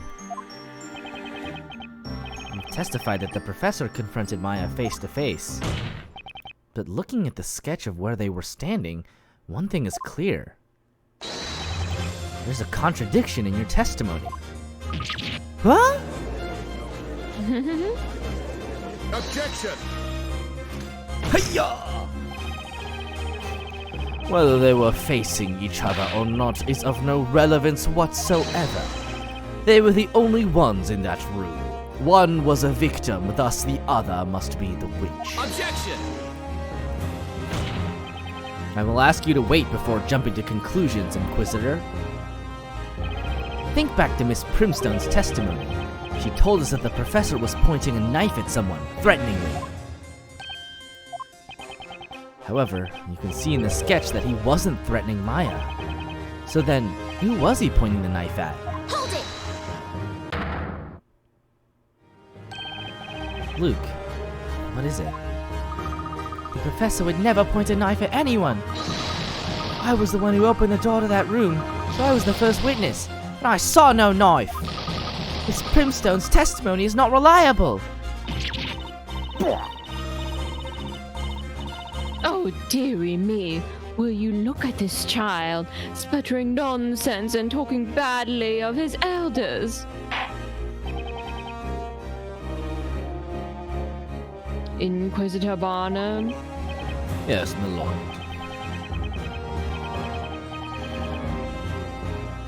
It should pose no difficulty to verify whether or not the victim had a knife. After all, that sparkling golden body of his had been found at the scene of the crime, had it not? Indeed it has, my lord. Court attendants, you heard the judge. Bring the victim into the courtroom. Seems like they're gonna bring the golden statue. Professor.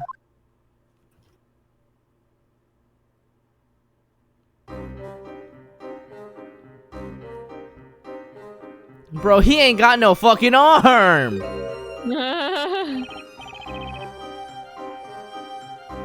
Look at that.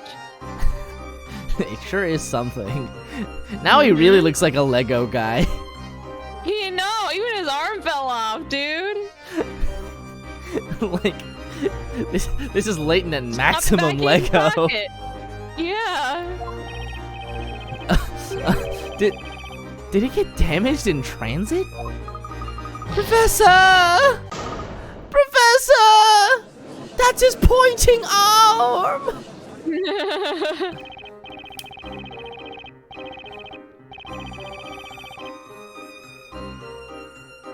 So this is the power of the gold transmutation spell. Most spectacular. It looks like work of the finest artisans.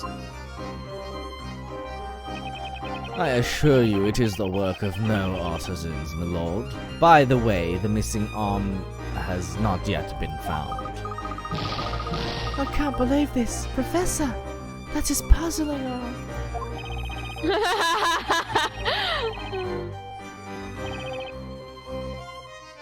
I suppose we should add the victim to the evidence. That sure is a statement to make. The poor professor who, while searching for evidence, became evidence. Bro.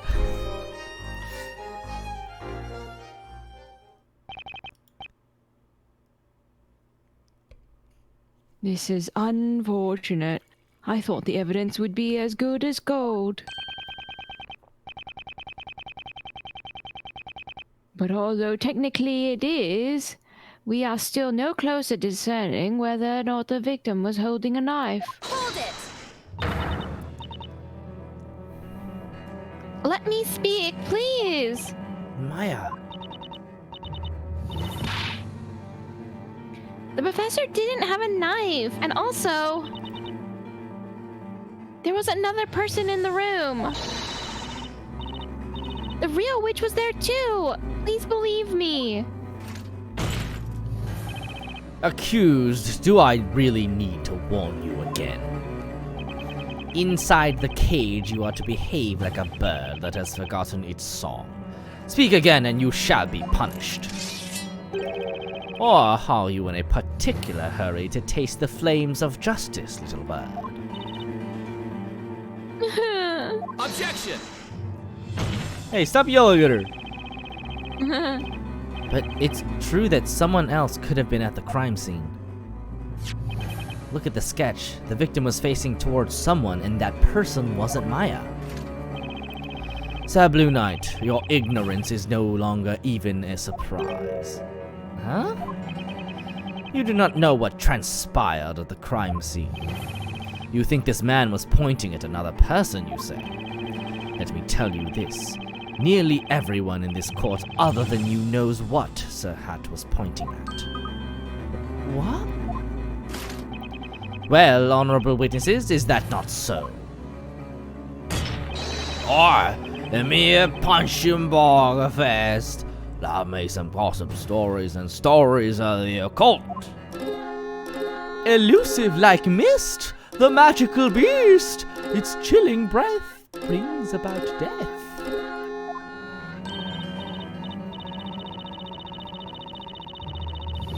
Oh, dearie, dearie me. You could use some education, Blue Knight. I can offer you private tuition, but it will not come cheap. If the professor wasn't confronting Maya...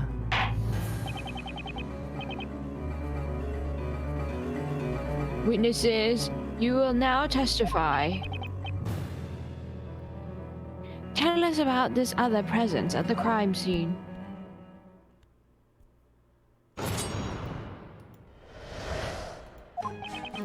We all know what happened at Alchemist, so this case is no mystery.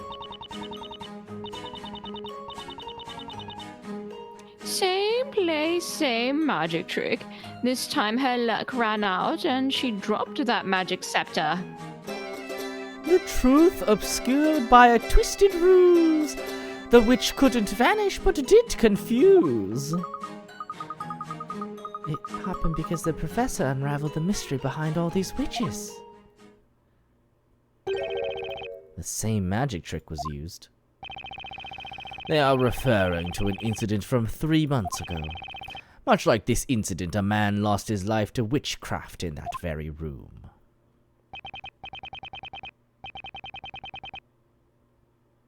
It was the master of that residence, Sir Newton Belduke, the alchemist. He suffered death by strangulation. Finger marks were left on his neck. He had locked himself in his study, and the key was still in his pocket. In other words, no one could have entered that room. The perpetrator disappeared from a locked room, just like in this case. A large amount of powdered medicine was spilt all over the floor. Powdered medicine? Sir Belduke was an alchemist. He possessed various medicinal concoctions. Due to the presence of that powder, had anyone entered that room, clear footprints would have remained. Yet there were none. It's the kind of mystery that the professor would have loved to solve.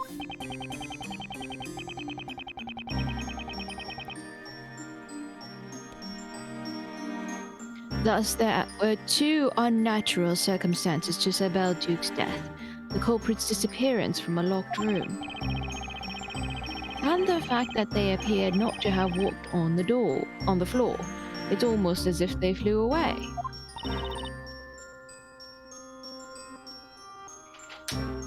In other words, there couldn't have been the Demir magic that was used in my case the other day. Seems like the killer levitated above the floor, strangled Belduke, and vanished into thin air. But what does that have to do with this trial? It has been 3 months since that murder. Despite that, we still haven't been able to find the witch responsible. But now, having eluded us for so long, that witch has finally been brought before this court. We will have justice. What? No way, now he thinks Maya killed the alchemist, too! Maya, you accused of 2 murders this time! So many times, Maya. Maya, you gotta stop killing people! We weren't even here back then! But it's not like I can explain that to him. Well then, why don't you interrogate the witnesses? Now that you are aware of the connection between the 2 murders. Objection! Can't be serious. 3 months ago, we weren't even...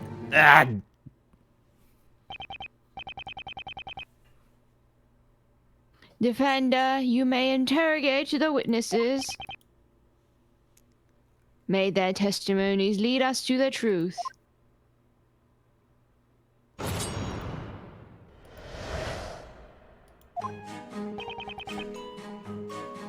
Hold it! You're talking about Mr. Belduke's murder, which took place in a locked room. Real shocker, alright? Everyone was talking about it. People don't say this out loud, but you know, you're thinking it too, I don't have the faintest idea what you're talking about. I ain't clear as day. It was an alchemist. An alchemist. Alchemy's just like magic, ain't it? Sir Belduke was a man. Only a woman can be a witch. What's more, witchcraft has nothing to do with alchemy. They're different somehow. Oh, this is great. I like the judge is like, perfect. I don't actually know how they're different, but they are different. Alchemy is the mysterious art of manipulating the forces of nature, or so it is said. Yeah, that sounds a lot like magic to me. Alchemy is incomprehensible. simple to regular people. It's all magic, really. And you know, a couple of days while a witch got him, there was a lightning that struck. Lightning? Glad you're asking, because I like telling that one. All of a sudden, like a bolt from the blue sky, it was a bolt from the sky. Only it wasn't blue. The sky lit up and turned blood red, and out of nowhere, an old-looking bell tower appeared in a burst of flames. Makes you realize Mother Nature's pretty powerful stuff, eh? Conjured old bell tower and all that. You have strayed off the topic at hand, witness. This is a courtroom, not an inn. Save your thrilling stories for later.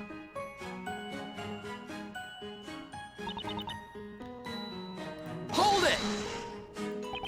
Would you care to elaborate on that, Miss Brimstone?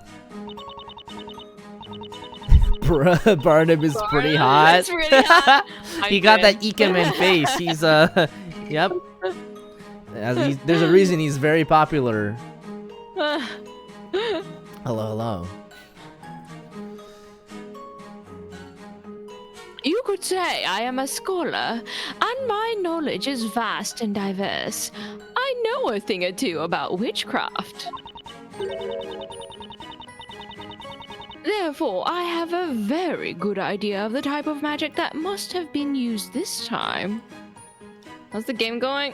It's great. We're defending someone who's been accused of murder for like the 4th time across several games, so it's pretty nice. Game is going well. Yeah.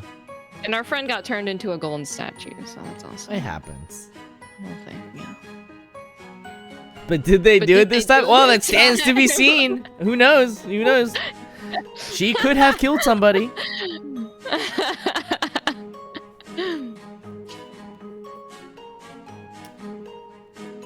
Did you read this? I don't remember. I think so. Okay. Yeah, they love going to trial. The magic behind this mysterious figure that appeared out of nowhere glided through the air and vanished after making the kill.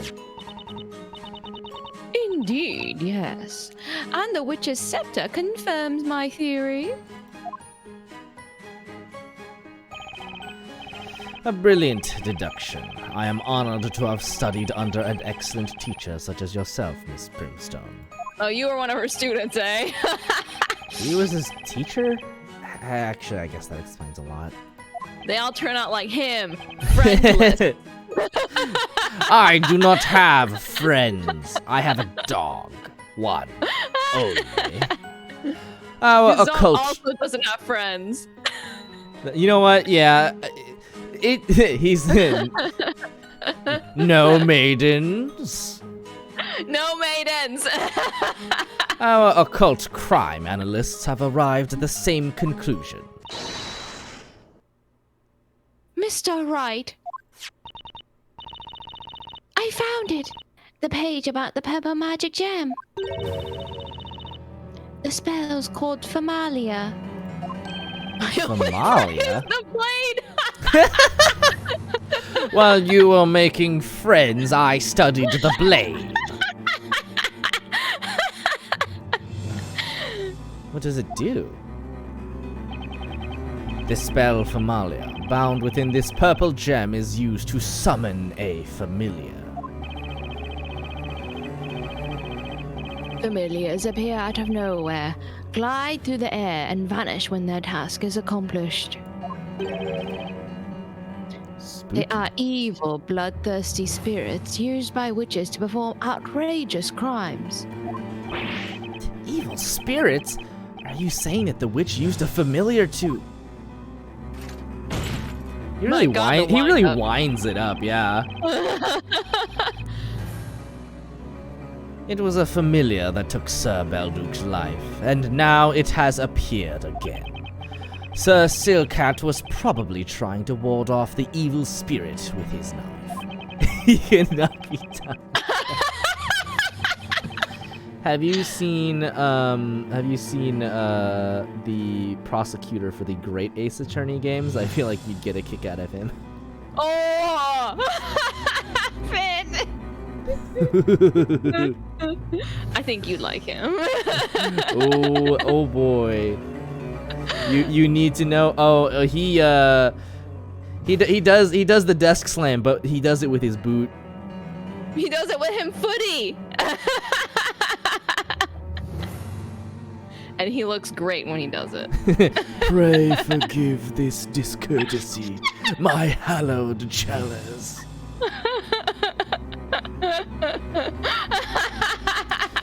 But what good is a knife against an occult creature? It completed the task given to it by the witch and promptly vanished. Thus bringing us to the conclusion that Sir Belduke and Sir Silcat were both killed by the same witch. What? Yes, Beric Van Zieks. Beric Van Zieks, yep.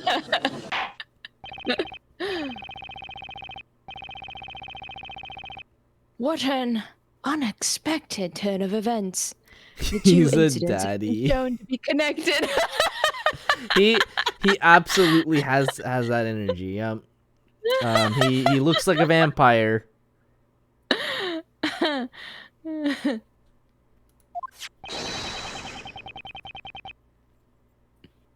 Such a chalice budget, yeah. Oh yeah, he had infinite money for chalices, given how many he went through in court. Due to the same witch's scepter having been used in both cases. Ooh.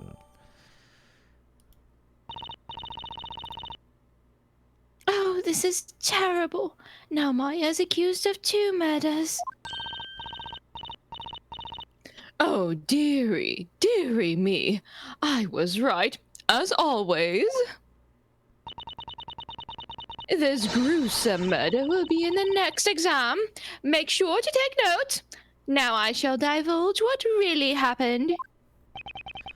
We are all ears, Miss Brimstone.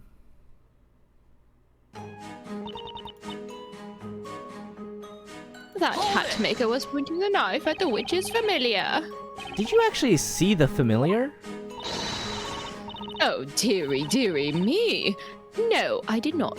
When that boy opened the door, the familiar had just disappeared.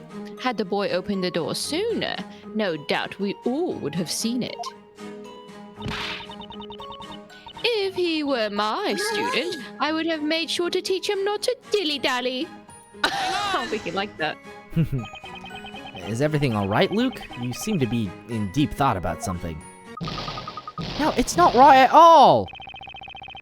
Is there something in Miss Primstone's testimony that you'd like to comment on? That's what I keep telling you! The professor wouldn't point a knife at anyone! Dearie, dearie me. What an impertinent child. I'm telling you, I saw the knife. Don't say that about Luke, he's a child! I distinctly saw the glint of a sharp blade. Oh! Yeah, I think he's like actually like 12. At any rate, as we can see now, Not looking he's looking like a child, like a minor. The victim's arm is missing. To be fair, it can be a little bit hard to tell in the latent art style. Like, look at this Lego man. As such, there's no proof that he had a knife. Objection! That is but a mere detail. It matters not. A mere detail? Matters not! Oh my. Anyhow, I wonder, where could that missing arm be? Yeah, that ought to be looked into. Hang on! Hang on! Mister, do you have something you'd like to share with us? Mr. Amir? It's Mr. Amir Punching Bar. So, boy. I'd say you ought to show some respect for a future man or well such as me. He sold the arm. He absolutely sold the arm, yeah. You seem to be looking ahead to a future full of newly gained riches. I could look where my bleeding well place. Anyway, why are you looking at me like that? I don't know about that golden bloke's right arm. Excuse me, Mr. Wright.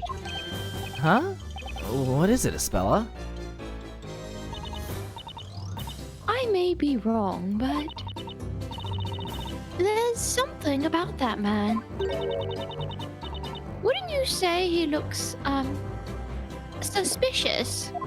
Or as the kids would say, sus. Hey, Sussy Barker! Sus Amogus?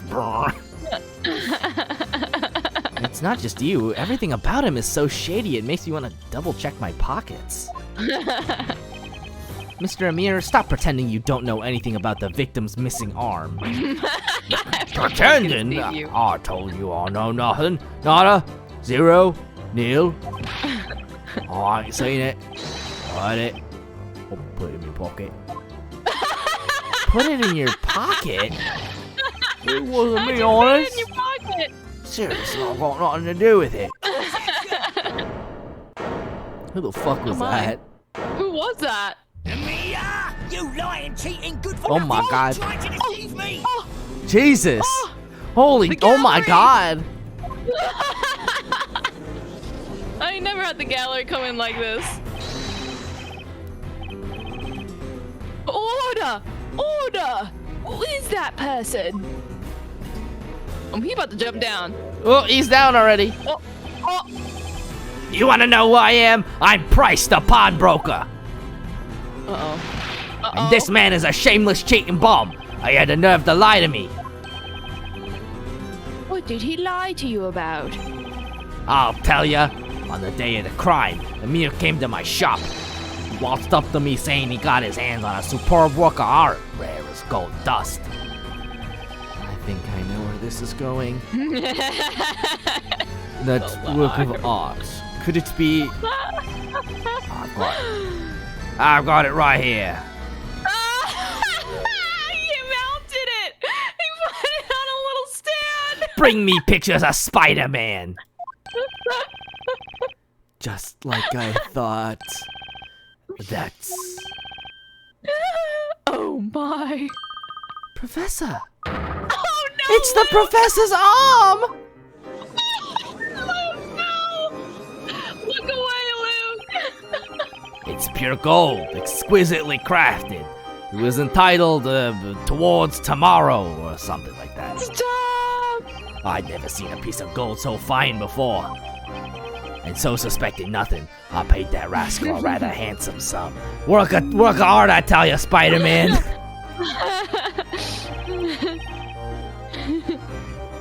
Who would have thought?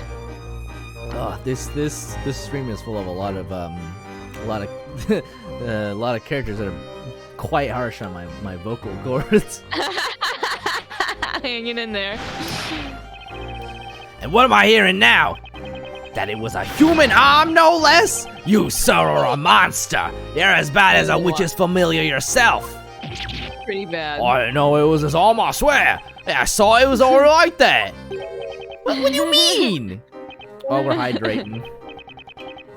I've actually been hydrating all along for the health of my vocal cords. I was asked to say and it caught me all right away. I had a golden arm pointing up at the ceiling with such optimism and authority. Aha, looks like it's showing me the way to a better, brighter, richer tomorrow. Ah, to me it was a work arm. Precious one at that. And then it found its way into your pocket, and you pawned it. You mounted it on a crude stand, gave it a tawdry title, and passed it off as some kind of a sculpture. Don't try and look away from the truth now! Oh my god. Ah, oh, darn it, I could look wherever dawn please. I'll look away from the facts and forward to the future. Always look on the bright side. How big are his pockets that an arm fit? Who fucking knows? That's what I'm saying. How do you fit it? Ah, send me a punching bag, Moto.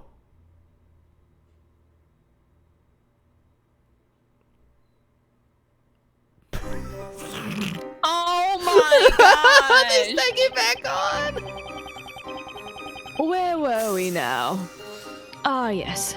The victim's arm has now been successfully reattached by one of our masterful craftsmen. Oh man, I hope there's no lasting after effects. I'm sure it'll be fine. Knights of the court, you may resume the Inquisition. At least one thing's clear now. Oh my god. As everyone can see, the victim definitely wasn't holding a knife. Oh, dearie me. It seems I may have been mistaken after all. When you think about it, the victim had already been turned to gold when we entered the room. According to the witnesses' testimonies, that was the case, yes. Well, then I'm sure you'll concede that it was easy to mistake that glittering pointing finger for a knife. Indeed, the victim's finger has a glint to it resembling that of a sword's edge. Such a sense of power and intensity.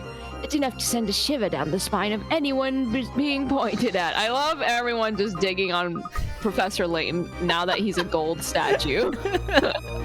No puzzle is a match for the power of the professor's pointing finger. I guess no one remembers I'm known for pointing like that too. But you're not gold. I mean, he is made of gold now, so yeah, I guess so. I think your pointing finger makes quite an impression too, Mr. Wright. Good lord. He's just taking pity on me. Look at her. Is that all you had to say, Sir Blue Knight? Huh? As I said before, whether the victim had a knife or not is completely irrelevant. Yeah, what I said. You better apologise to me now. Badgering me for no reason like that. Is that all there is to it? Or could that arm hold some other clues? We've come this far. Maybe there's something else you could ask about. She's right. I need to ask some more questions. Well, then, Mr. Amir, perhaps you could tell me one more thing about that arm.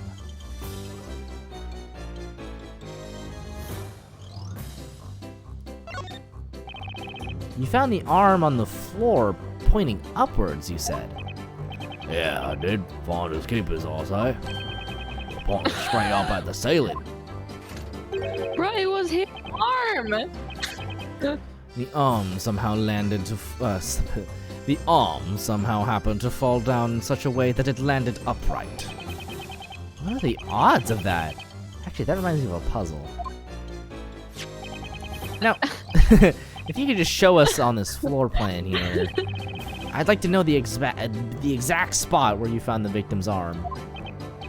They're all gamers, they didn't look up. Oh, I remember that well. Let's see, where is right there.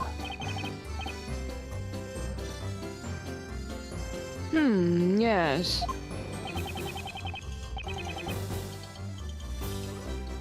That's where you would expect it to have fallen. Now, if that's where it was, then something's definitely not right.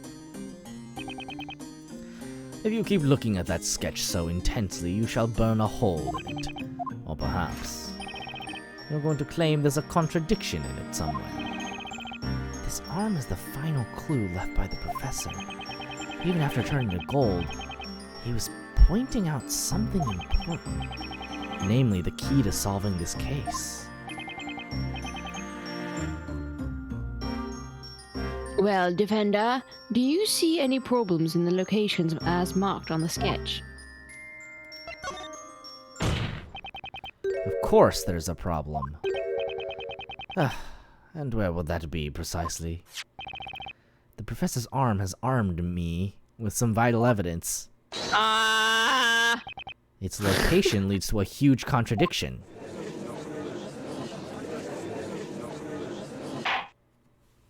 He said a pun about his arm. In that case, why don't you enlighten us and show us this so-called contradiction? Boo. What contradiction does that victim's arm create? The contradiction in the location of the arm is the staff, I think, because he said he didn't see it, right? Or did he say he saw it? I don't remember. Who said what? Amir. He wasn't facing Maya. Yeah. Wait, he said he saw it or he didn't see it? I don't remember. He was he wasn't facing Maya? Yeah, I guess that's true. It could be Yol Professora.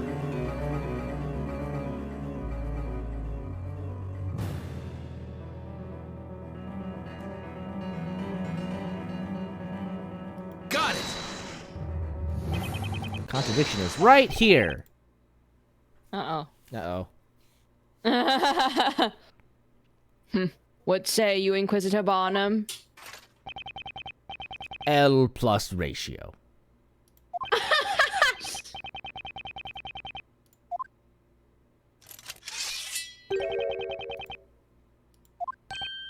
Okay, I don't think it was that.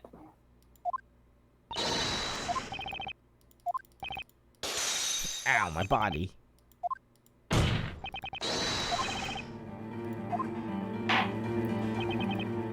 Finger! Not the fingies. Alright, maybe it's the staff. Got it! Yeah, baby. The contradiction is right here. And this is the witch's scepter?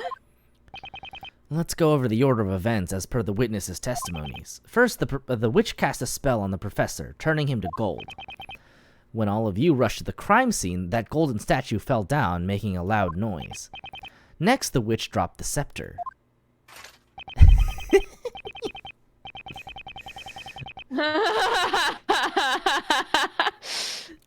What are you getting at, Sir Blue Knight? All witnesses agree with this order of events. That's right, they all agree that's how it happened. But then there's the arm. Well, what about it? Spit it out. Well, let's assume that Maya was the witch. Now look at the sketch again. The witch dropped the scepter after having turned the professor into gold. The scepter tumbled along the floor and was found here, as asserted by the prosecution. However, that would be impossible. There's no way it could have been there. Oh, I see it now. The arm, it was... I'm glad you seem to have noticed. The victim's arm was on the floor right here, standing on its end. Therefore, the scepter couldn't possibly have fallen that way. Ergo, it couldn't have been the defendant who dropped the scepter. In other words, Maya is not a witch. Ugh. Yeah, hit us with the organs!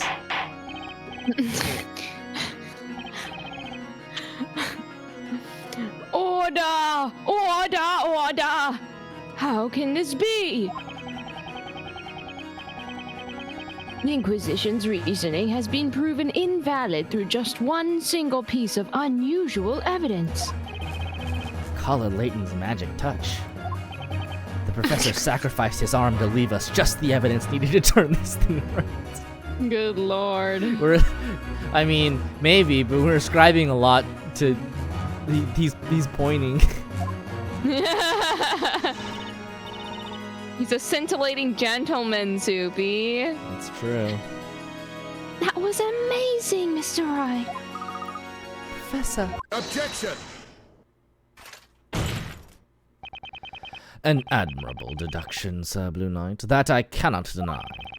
Even if we are to assume your reasoning is correct and that girl in the cage is not a witch. Even if... In the many trials I have attended, I have become well versed in certain aspects of magic. I am all too aware of its potential to confuse people, befuddle their minds, and make their memories hazy. No one can resist such a maddening influence. What are you trying to say, Inquisitor? The scepter could not have tumbled across the floor if the arm were in its way. However, can we be sure that this is where the arm was? Are all of the witnesses able to confirm its location at the time? Objection! We've heard what they had to say several times now. They agreed that the scepter fell after the victim fell over. Objection! And yet, no one actually saw the scepter being dropped. Witnesses, think back to that incident once more.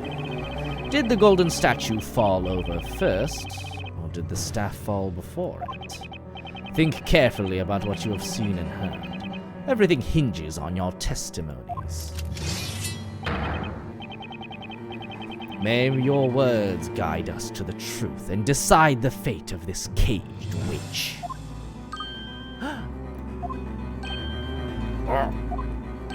Woo!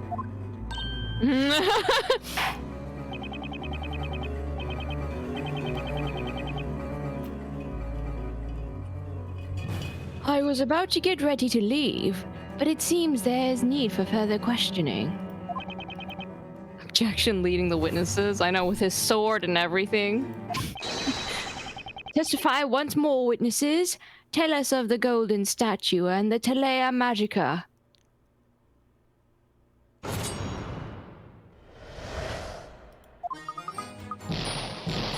Let's take a quick bathroom break, because I need to pee. Okay. BRB. Mm-hmm.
Okay, I am back.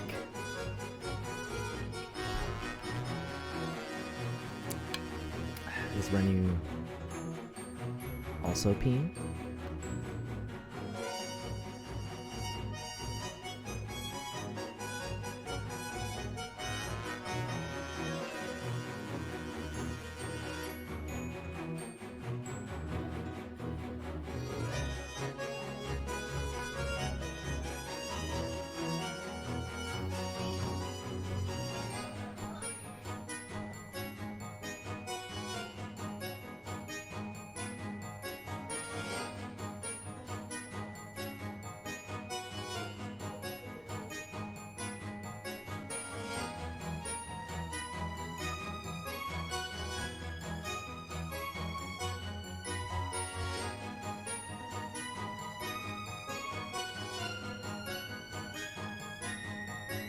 That was a very fast pee. Yeah, well, the bathroom is like attached to my room, so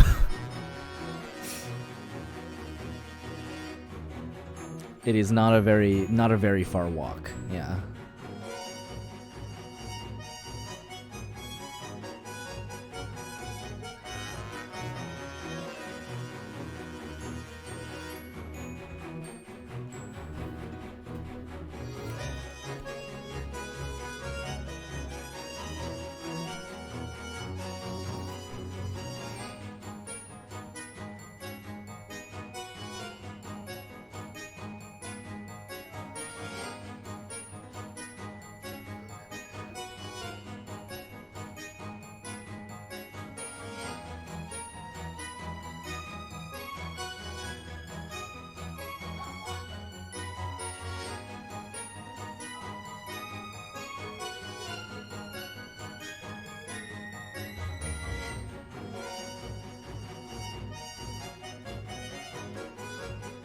It was not long. It was not a long journey. It was not the longest journey. Yuck, yuck, yuck.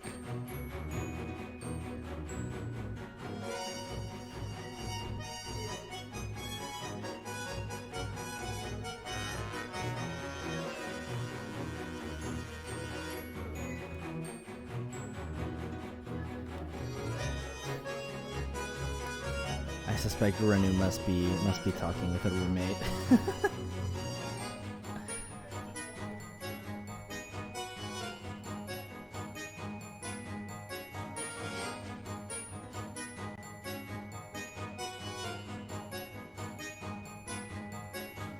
I can faintly hear it in the distance.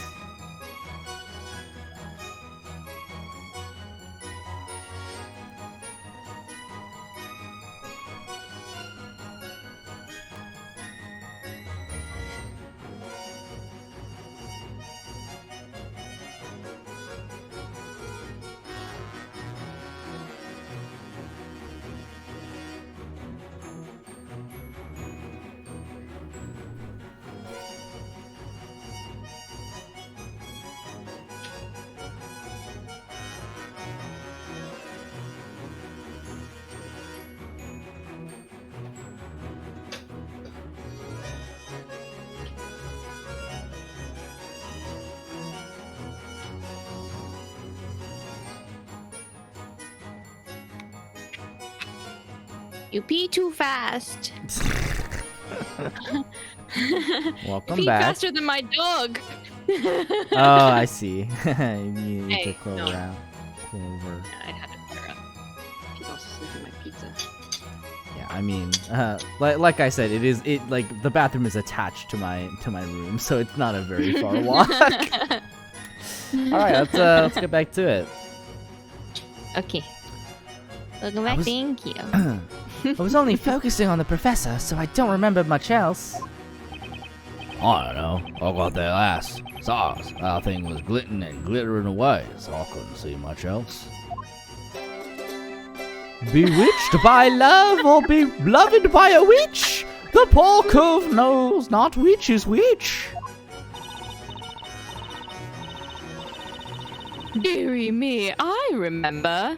How obvious it seems now. The staff was dropped before the statue fell over. Swan drawn back into conversation. I see what you did. Wow, wait a minute. What you all said just now is totally different from your previous testimonies. So, Blue Knight, you are starting to notice it now, aren't you? That is the way of magic. Such is the effect this black art tends to have upon those who witness it. The witnesses are not lying, but simply having trouble remembering the truth. What a convenient excuse. Confronted with magic, their brains turn to mush, huh? Ever since our ancestors drank from the fountains of wisdom and obtained the capacity for reason. Why are you suddenly... Good God. Witchcraft has been the one thing to remain incomprehensible, even to the most intelligent of us. Yeah, it's me. Did you crack open a cold one, Renu? What you got? What you got there? It's actually just soy milk. Ah, can of soy milk. Hell yeah. Yeah, we're out here partying. Party hardy. Nevertheless, the onus is on us to stand up against magic and to pass judgment on these witches. And so here we are, doing battle with the weapons of the wise. Words. With words we shall pass judgment upon this supposed witch. Defender, you may begin your interrogation and help us arrive at the truth. Speaking of cold ones, so recently I have become unable to drink because I started taking a medication that you shouldn't drink while you're on. At all? Ever? Yeah, at all, really. It apparently increases your risk of having a seizure, so that doesn't sound very pleasant. Oh. No Well, you more were cold already- ones. Weren't you already slightly incompatible with alcohol? I mean, here and there, honestly. Depends. But I will say a lot of like beer companies have been coming out with non-alcoholic versions of their beers. I learned that like literally just in January, Asahi started making a version of Super Dry that has no alcohol in it, and I tried it the other day, and it's pretty good. Oh, it's good. That's good. Yeah, so I mean that solves that problem. Thanks, Other than that, Asahi. yeah. Other than that, I've just been looking into just like making like soda at home and like making cocktails that don't have alcohol, and honestly it presents its own interesting challenge, so it's not bad. Sure. Not bad. But I can absolutely crack a cold one. It will just be a cold one with no alcohol in it. I will say though, that's probably for the best. I think there is something in beer that just like gives me a headache. I don't know what it is, because like I don't think alcohol normally does that even.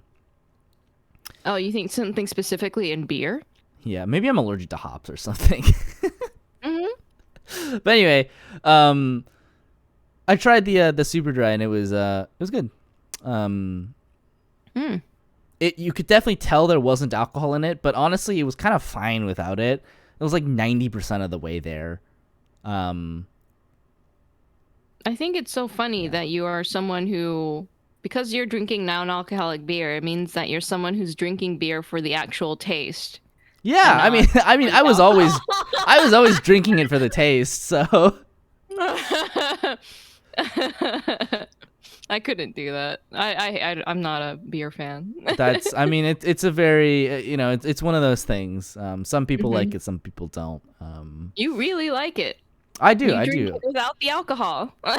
Yes, I would honestly, if they didn't make this stuff, I would be a little sad about it. A little broken up about it. Really? Wow.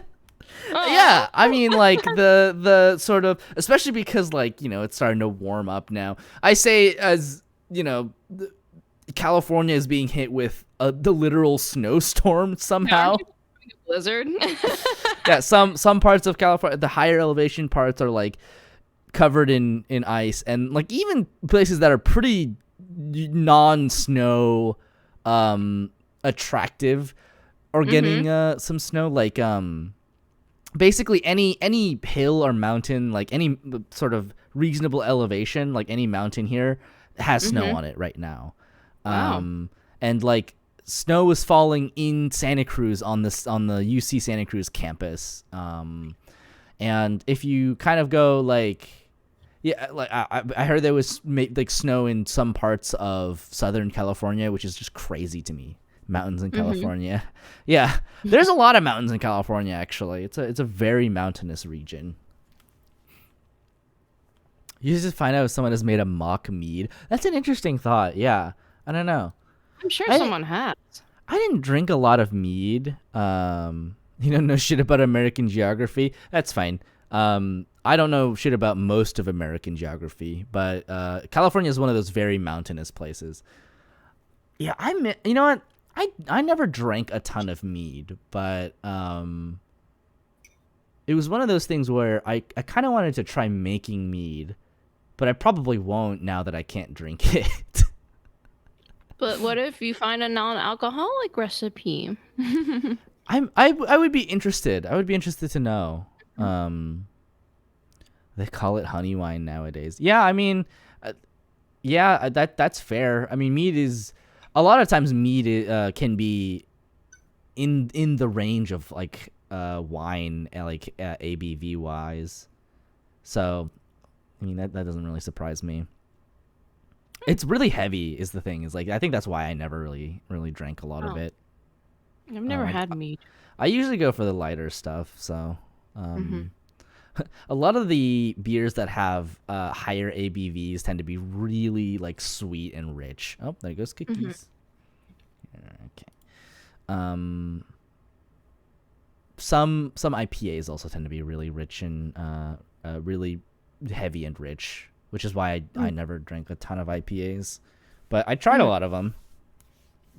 I tried enough to know that they're mostly not my jam. That amount of hops is just not very pleasant. Some of them were good, though. Anyway. Long tangent, but... Defender, you may begin your interrogation and help us arrive at the truth.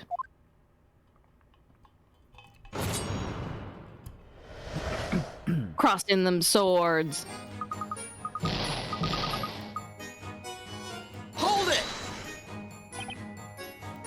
Luke, you said before that you heard the scepter fall to the floor, and that was after the professor fell over. I thought so. I thought so before, but now, the more I think about it, the less certain I am that I actually heard it. How could I have been paying attention to anything else when the professor was... when he was... My memories of everything else are too fuzzy. I guess Luke was too shocked to take in his surroundings and notice anything else. Barnum, I missed you.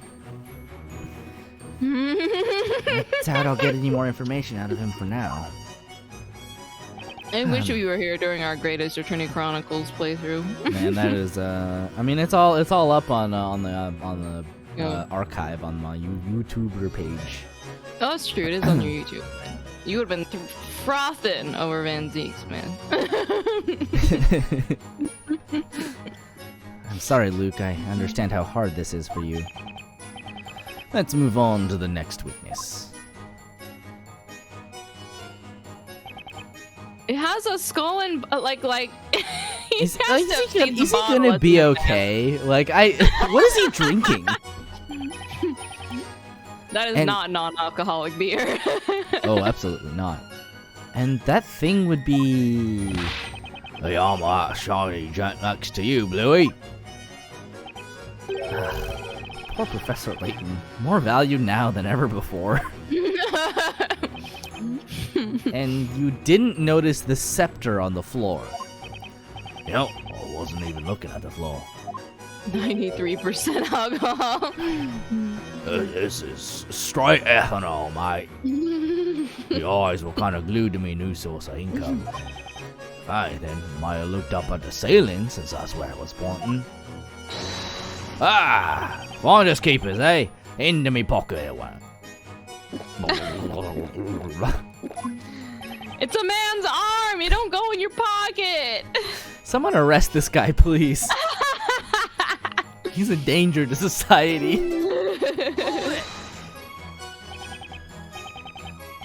Would you mind translating your song into plain speech? I shall simplify it once more, just for you, esteemed knight of the court. First of all, let's talk about love. That's a pretty neat slant rhyme for cove. A cove is a slang for chap, you see. Hang on! Alright, what do you got? Mr. Amir, you seem to be pondering something very deeply, and also spilling a lot of your deadly beverage over all over your shoes. You caught me unawares there, Bluey. Something in Mr. Birdley's statement catch your attention just now? No, nothing in particular. I was just thinking... That boss song really got to me. Really kind of feel it in my heart. I appreciate your appreciation of my art. I meant to ask you something. Why don't become me private bar? You can sing all about the heroic life of mere punching bog the first. I would gladly sing of your adventures if it pleases you, kind sir. That's exactly what I want. Yeah, show me what you got. Very well, as per your request. Oh, grand Emir Punchin Bog the First, will do fortune quench your thirst. Having bravely filched the golden arm, now you've duped the pawn shop man. I hope my song was to your liking, sir. Oh yeah, very poetic. Your drinking manner is quite inspiring, but whatever is that skull bottle hiding? So, we've learned nothing useful at all. Okay, just that Amira's questionable taste in music. Sometimes it is best not to probe too deeply, Sir Blue Knight.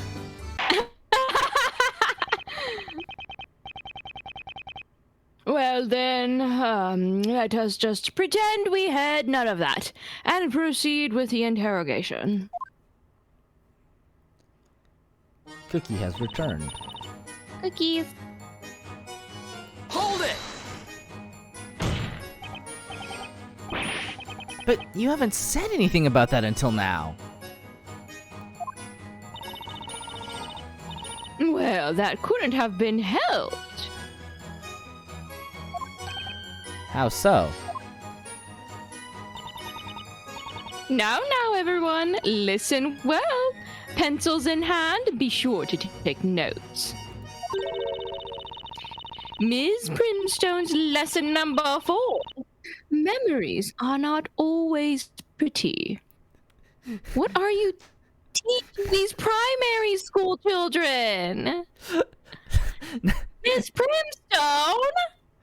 That's pretty heavy. We're gonna learn that number 3 is like death comes for us all, and number 2 is no one really cares for you, and number 1 is the universe will eventually die a cold heat death.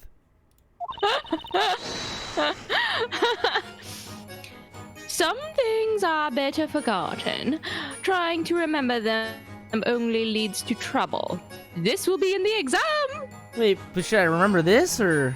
oh god, my brain. How old are these kids? She said she's a teacher in primary school. So they these have are to be like impressionable children. 10 and below. You are saying that the victim fell over and his arm broke off after the scepter was dropped, are you not? Correct. Well done. And so the contradiction is no more. Objection! But that's inconsistent with all of the previous testimonies. Objection! You're quick to forget what I have told you, Sir Blue Knight. The witnesses are not lying, they are merely having trouble remembering the truth.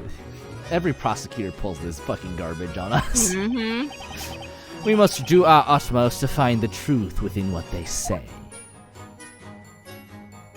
Oh, it's no use, these guys aren't making any sense.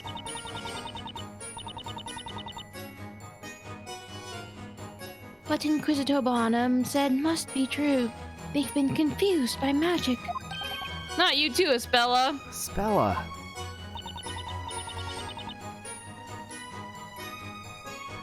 We always try to make sense of what we see. So when what we see makes no sense, we lose track of what's real. I guess that makes cross-examination a little pointless. At least, when everyone here believes it's so easy to get confused by magic. Well, we need to do something, or else Maya will be done for. I'll listen to the witnesses again and try to find something we can use. Oh, yeah, I see. Yeah. Everything he says is right. Of course Mr. Barnum is right, yes. Of course.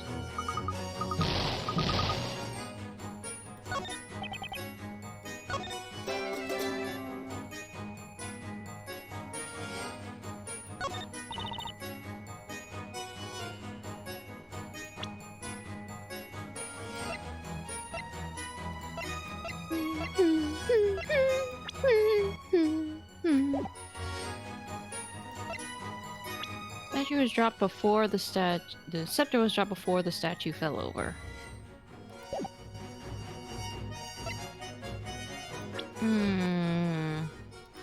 Are we able to look up the spells? Yeah. There What the magic is was Goldor, transmutation spell, transmutes the caster's target into solid gold. The spell will transmute the closest target within range. Okay. And Famalia summons forth a magical familiar from the shadows. Although it possesses a physical form, it is completely weightless. I don't think we'll need that yet. I don't think so either. arm reattached. Yeah.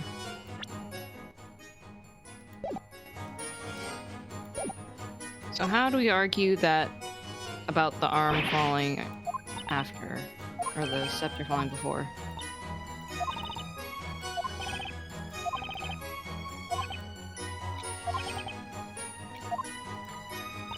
Okay, we can try to press again then. Mm-hmm. Luke, you got something to say to me, Home Slice?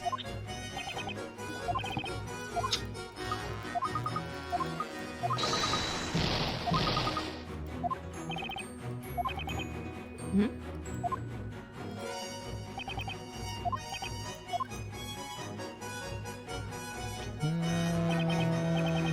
Hold it!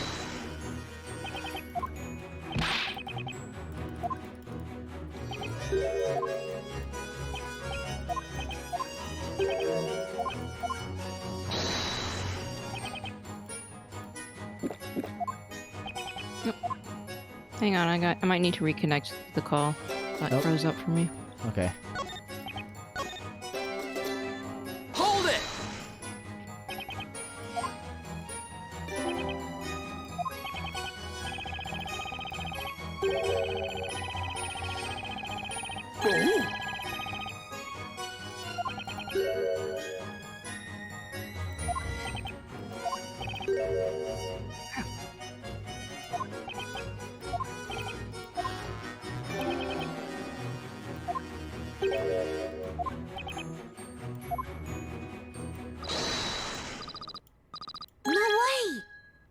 Whoa. No way!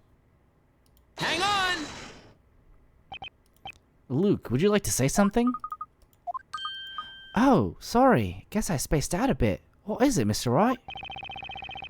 You seem to be thinking pretty hard about something during Mr. Birdley's song, testimony just now. Is there something you'd like to share with us? Well, I've been thinking about what Mr. Barnum said a while ago. What was that exactly? That humans who witness magic become confused and lose sight of what's real. Are we gonna cross-examine the parrot? Are we gonna cross-examine the fucking parrot again? How many times? Oh, anytime you see a parrot. As the parrot made an appearance, you knew. We gotta. And I end up not knowing what actually happened. But I was thinking Mr. Barnum might be right. And then it occurred to me that there might be a way. It's because Luke can talk to fucking animals. Luke can talk to animals. We're gonna really cross-examine a parrot.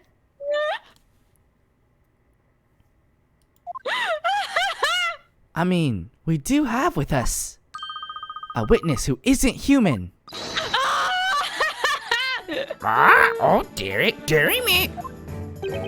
This situation seems oddly familiar. I asked him earlier if he remembers the events clearly or not. He said he has a memory better than an elephant and remembers everything perfectly well.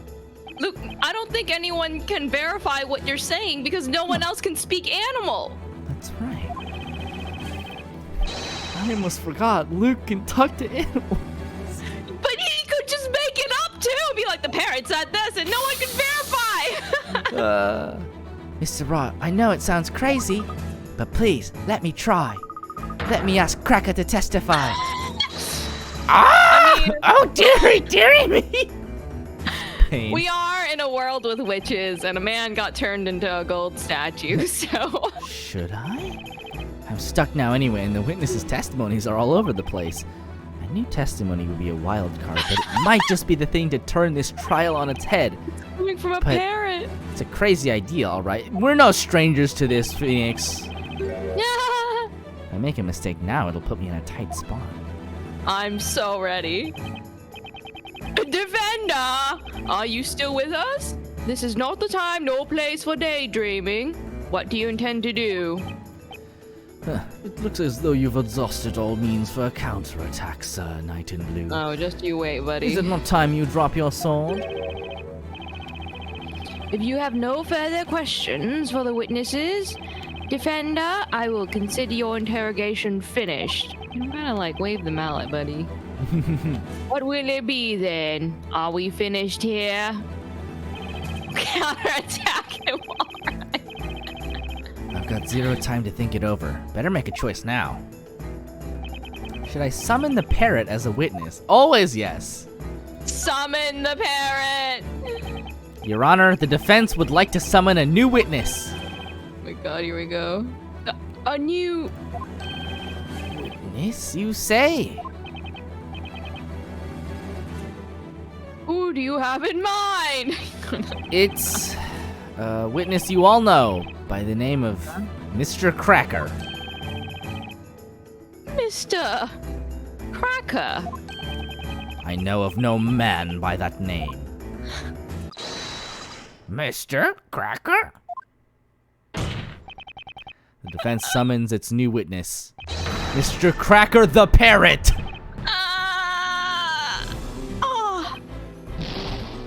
A parrot as a witness? Really hitting us with the Ace Attorney greatest hits here. Maya Fey in the defendant's seat, a parrot testifying. Yep. This is the witch's court. Joking around will be considered contempt of court. Objection! I ain't joking, wish we was. Mr. Cracker witnessed the crime. He saw it happen, and he heard it too. He's as valid a witness as the others. Objection!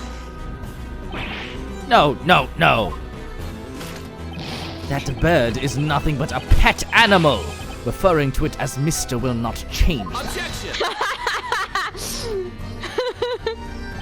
Humans are confused by magic to the extent that they lose sight of what's real. There you go. That's what you yourself said, Inquisitor Zacharias Hit him with the magic Barnum. logic. Objection! Yeah. Calling me by my full name does not help justify such brash foolishness. The Inquisition is against interrogating a parrot.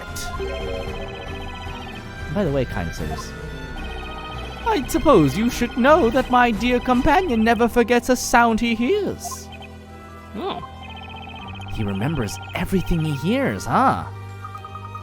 It's definitely worth asking Cracker to testify.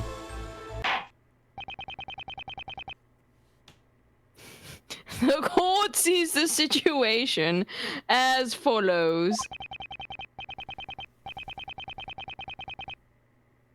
The witnesses' testimonies do not hold together.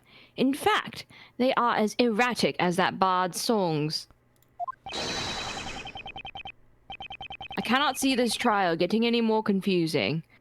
Very well! The defense may summon this avian witness! Can you believe it? What's up with Mr. Bluesuit summoning a parrot as a witness? Summoning? Does he mean like how the familiar was summoned? By hook or by crook, I'll do whatever I can to save Maya. Be it summoning a parrot or a familiar, whatever it takes. Within the boundaries of the law, of course.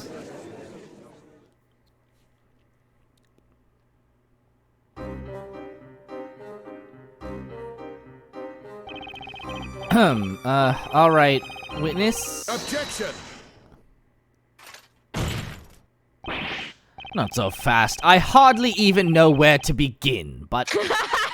He's so disappointed. First of all, what's the matter with that boy looking so pleased with himself? He looks like the cat that got the cream. Huh. That'd be me, wouldn't it? Apollo Justice, maybe. Maybe. Don't mind me, just think of me as a perch for Cracker, that's all. And just what is the purpose of questioning a bird? A parrot may be able to repeat what others say, but it cannot talk on its own. Objection! It's precisely because Cracker doesn't talk in his own words that he's certain to tell us the truth. What? Cracker remembers every sound he hears, even just the once, with absolute perfection. So, let's have him testify exactly what he heard. You thought Luke was the golden dude. It was, I see. And if Cracker can repeat every sound, I'd say this should be a valuable testimony. I cannot believe this is happening. Professor Layton is the golden guy.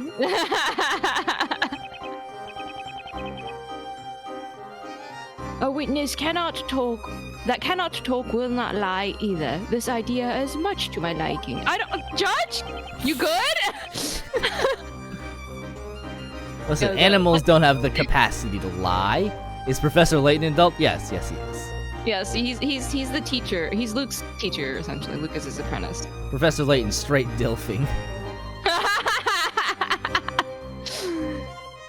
Well then, may our new witness, Cracker, testify to the court. Layton looking fine. He's an English gentleman. Oh, you know he's a gentleman. He will treat you right. We wish to know exactly what you heard from the beginning of the incident. Professor Layton and the golden finger gun. Ah! Whoa.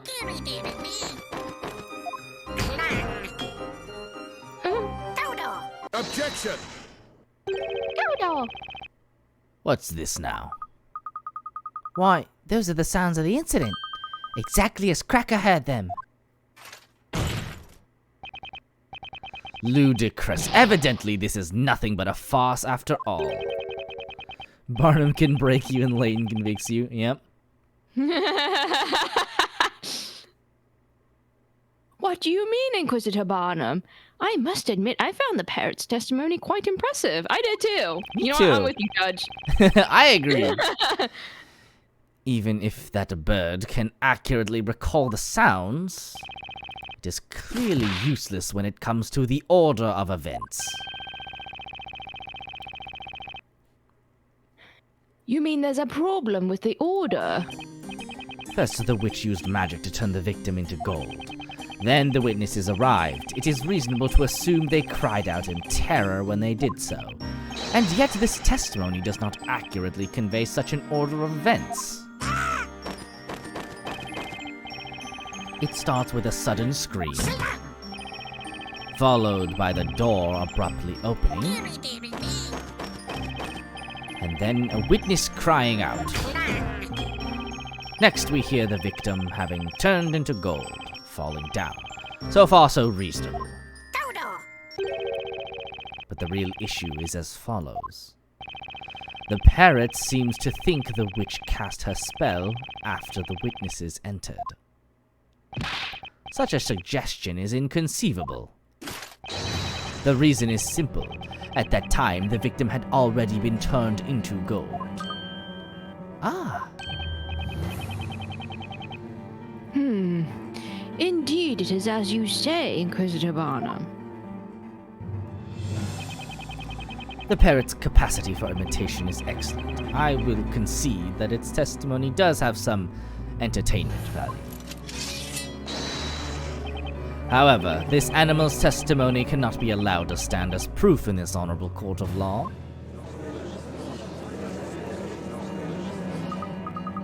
Don't write Crack off just like that. We gotta prove that Cracker's right. You gotta do it. Do you see now how foolish you were to summon this parrot as a witness? Oh, not good, Phoenix. Not good at all.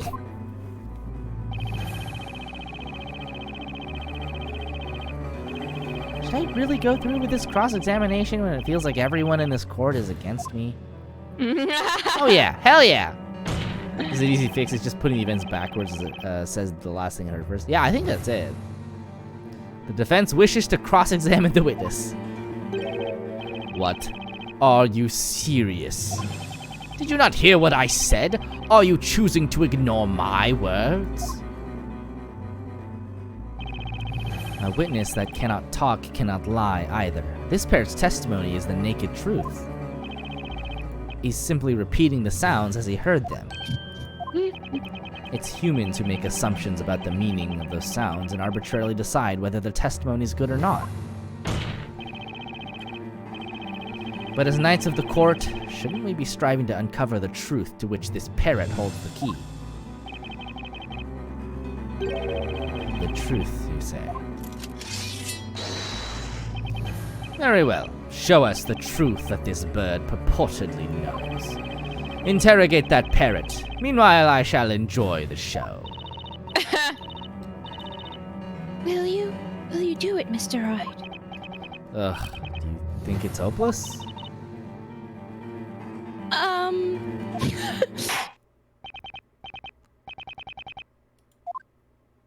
Defender, you may interrogate your witness. I mean, I guess we'll just press everything. Hold it! Hold it, Cracker. That's Maya screaming. Oh, yeah. I may have let out a teeny scream. I was so horrified when the professor suddenly turned into gold like that, right before my eyes. So that's Objection! when the accused seems to yearn for the flames so much that she cannot wait to receive her punishment. If she wishes to live any longer, she would be wise to remain silent. I'm really sorry. I won't talk again, I promise. Unfortunately for you, Sir Blue Knight, there is no way you can prove that it was the voice of the accused. Objection! Maya is the accused. You're wrong, Inquisitor. All we need to do is have her voice print analyzed and we'll know straight— Oh. Analyze what? A voice print? It's nothing. Just forget what I said. Just ignore me. Oh, Sorry. boy. This world is driving me crazy. Well then, you may carry on with the interrogation. There are a lot of characters flying around. Hold it! Is that the sound of a door being opened? La la la la! Oh. Oh? Oh, it's so cute. They're friends. La la la. Hang on! Excuse me, Mr. Birdley? How may I help you, sir?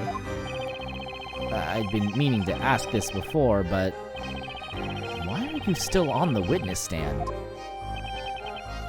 Are you suggesting I should leave my dear partner alone with strangers who cannot even sing?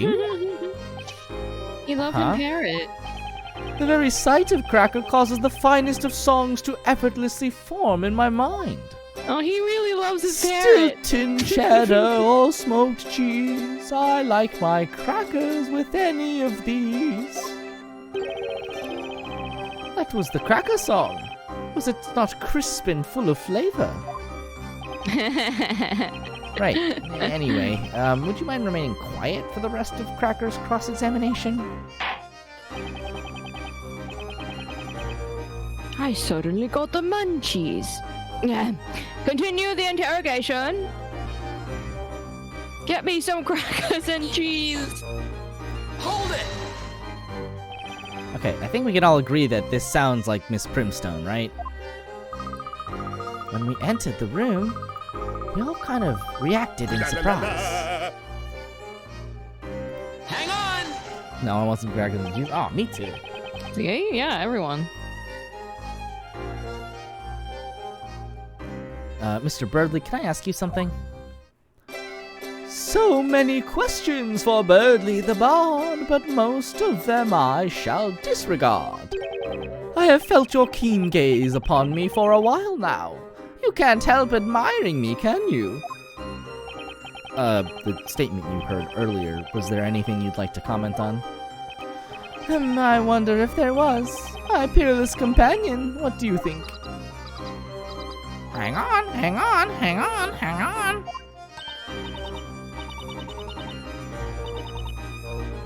Oh, Mr. Wright, he's imitating you perfectly. How adorable. I can't say I share your love for the bird, Isabella. It feels like it's mocking me. Carry on with the interrogation. Hold it! That must be the sound of the professor falling over, I guess. Professor. Hang on! Mr. Birdley, can I ask you something? So many questions!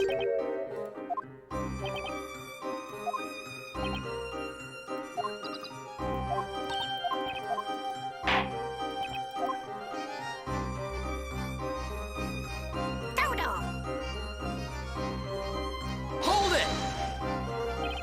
That's the magic incantation, isn't it? Objection! Preposterous. At this stage, the victim was already on the floor. The transmutation spell had to have been used much earlier than that.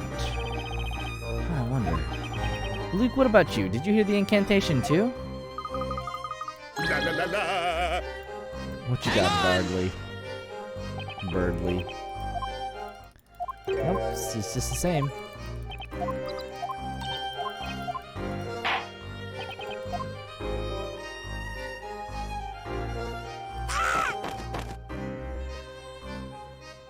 Hold it! Objection!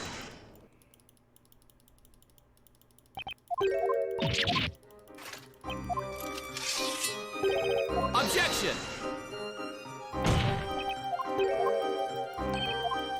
Objection. Yeah. Well, we cycled around, but we just went with whatever Mr. Bardley was saying. So this time we'll just listen to whatever Luke has to say. Yeah.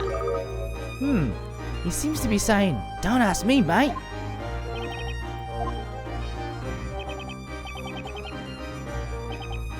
Defender, this is getting us nowhere.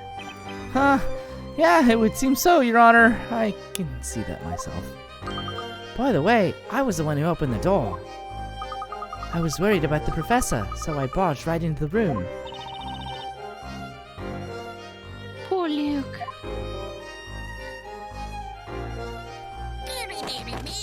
Hold it!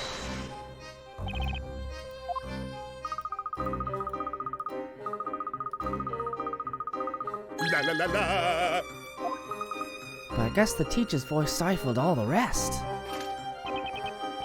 Miss Primstone is known for her stentorian voice of authority, allowing her to easily rise above the chatter of unruly children. Her voice would still be ringing in the pupils' ears long after her class had finished. That takes me back. Only Maya's scream was as easily recognizable. Right, let's move on to the next sound.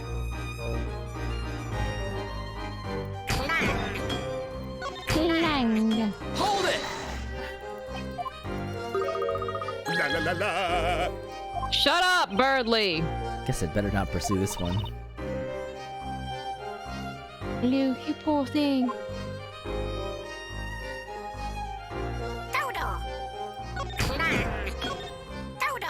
Hold it! Objection!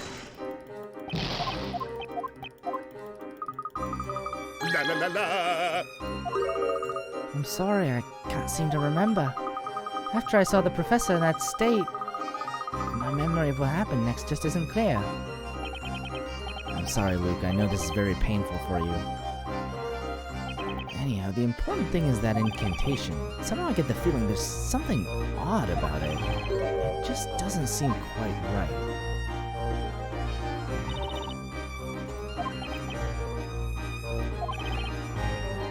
Why would the incantation come after the professor was turned to gold? But Mr. Cracker can't tell lies, right? Yeah, he can only repeat the sounds he's heard. Maybe we're just misinterpreting Cracker's testimony. For the time being, let's have another look at the court record and the Grand Grimoire. Yes, of course. I presume it's just that he's saying the spell wrong.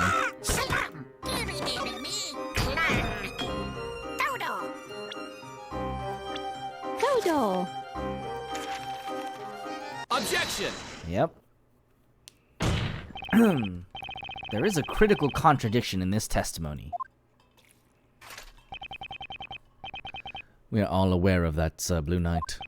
This contradiction is between your so-called desire to find the truth and the fact that you are interrogating a parrot. That's not what I'm talking about, Inquisitor. There is a contradiction here that makes one thing particularly clear. The fact that we have clearly all made a wrong assumption. How so? Luke, can you ask Cracker to repeat the incantation once more? Right you are. Go door, go door. Go door. According to the Grand Grimoire, the name of the gold transmutation spell is Goldor. Now, Inquisitor, it would seem to me that the spell we've just heard is in fact a different one entirely. Well, I never. Unbelievable. Go door and go door.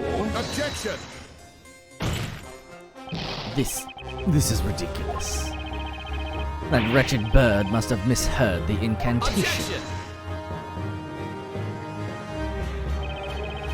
Cracker is able to imitate sounds perfectly.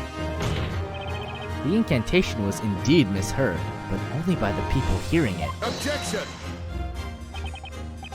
The victim was already found in his golden state. That is proof enough that the Goldor spell was used. Objection! But you're forgetting that Cracker heard this incantation after that spell had already taken place. Which makes it entirely possible that this Godor spell was used as well. In other words, another spell besides the gold transmutation magic must also have been used.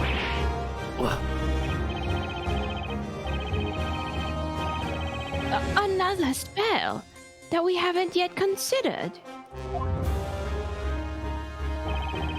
Now, the next question that needs to be asked is...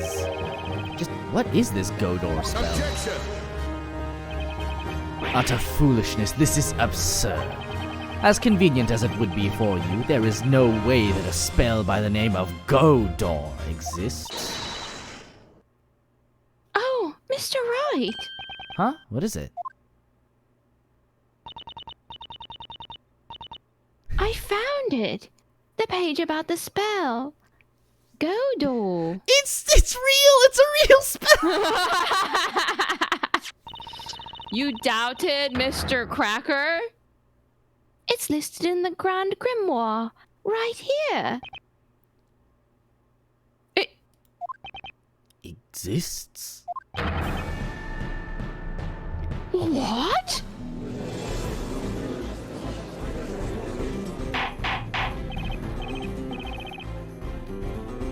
Order! Order! I demand order!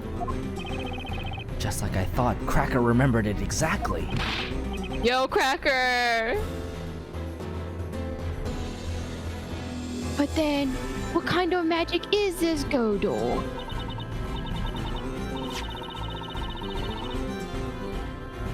Well, my lord, the Grand Grimoire describes it in the following way.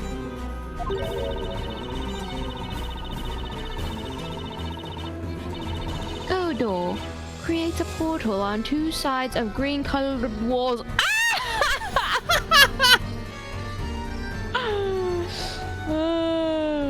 The portal will disappear after 5 minutes. Green, you say? Green, you say? Creates a portal on green-colored walls. A portal spell. It's so specific. It sounds like a JoJo's Bizarre Adventure stand. I know. Godor! Really held the wind-up on that one. Aren't you a lucky man? It appears even the Grand Grimoire is on your side. However, there is a fatal flaw in your explanation. Huh? What flaw is that, Inquisitor? It is really quite simple. Think back to how the alchemist's study looked at the time of the incident. Do you remember any green walls? Because I do not. There were none. All the walls were coated with white plaster. Oh, buddy, I got some evidence for you. We got some stuff to tell you. In other words, It was impossible to use Godor in that room.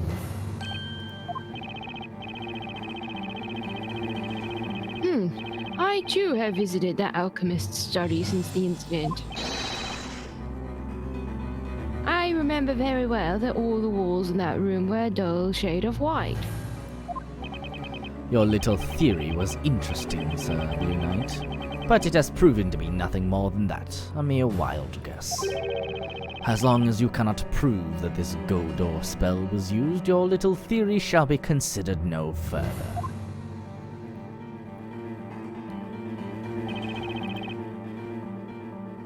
In all honesty, I was very surprised to learn of such a spell's existence. However, as long as it was impossible to have used this spell at the crime scene, your deduction leads us nowhere. So let me ask you now. Yes, Your Honor. Do you perchance have any proof that you could show us? Can you prove that it was feasible for the witch to have used Godor in that room? This is no coincidence. That spell must have been used at the crime scene. But do I have the proof that it was even possible to use Godor? Yeah, obviously. Yeah. It's been on my mind for a while. That inexplicable mark. It has to be the evidence that ties up all the loose ends. The defense wishes to present evidence. Impossible.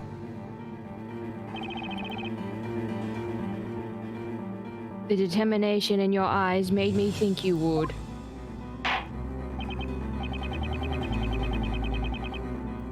Now then, we shall allow the defense to present its evidence to the court. Present the proof that the spell Godor was used at the scene of the crime. Take that! Bam!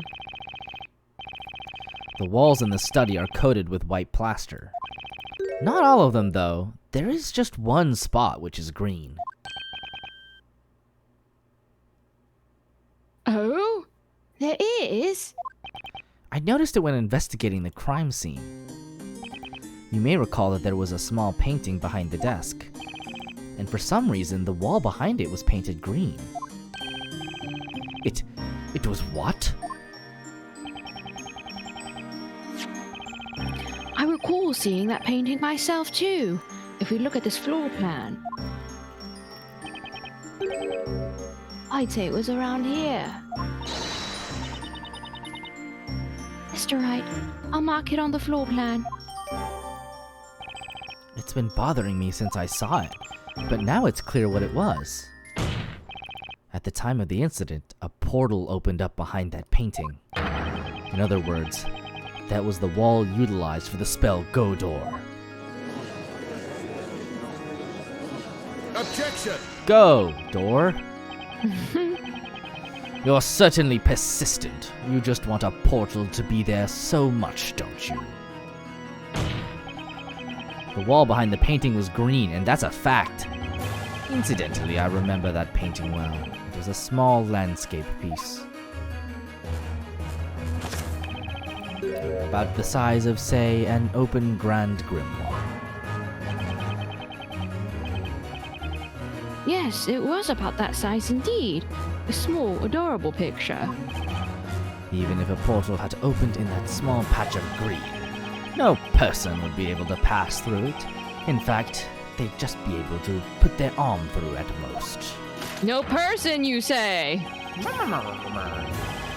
So, will you please explain how a witch could possibly have escaped through a portal this small? He's right, Mr. Wright. No one could have gotten through a portal that small. Have you anything to say? Or are you so crushed by the realization of your mistake that words fail? The portal was too your thought process is different from mine. The portal was too small for a person. Doesn't require much thinking to figure that out. But that aside, a very obvious question remains. If it wasn't a human, then what could have passed through that portal? You've put an interesting spin on things.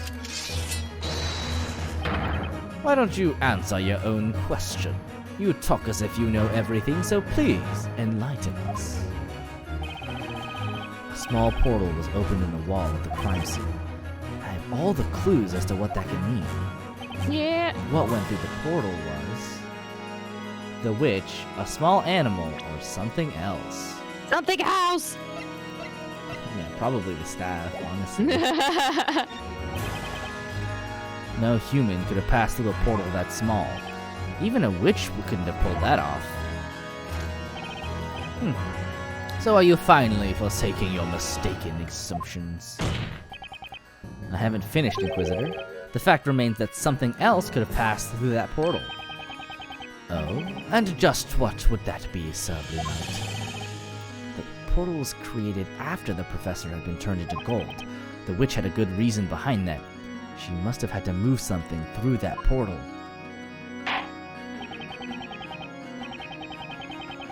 You have captured my curiosity. I'd like to know what passed through the portal. Tell us, what did the witch use that magic portal for? Take that! Take that! Take that! Considering the state of the crime scene, there is just one possible answer, and that is the Telea Magica. Objection! What's this now? The Telea Magica was found at the crime scene. A portal has nothing to do with it. Objection! Inquisitor Barnum, you're making the wrong assumption. Wrong assumption? The witch wasn't trying to remove evidence from the crime scene. She wanted to plant it. She threw the witch's scepter into the room through that portal. Objection! You and your crazy theories. Do you even realize what you're saying? If she threw the staff into the room, that means... Exactly. She did it to deceive us. Her goal was to make us draw the wrong conclusions.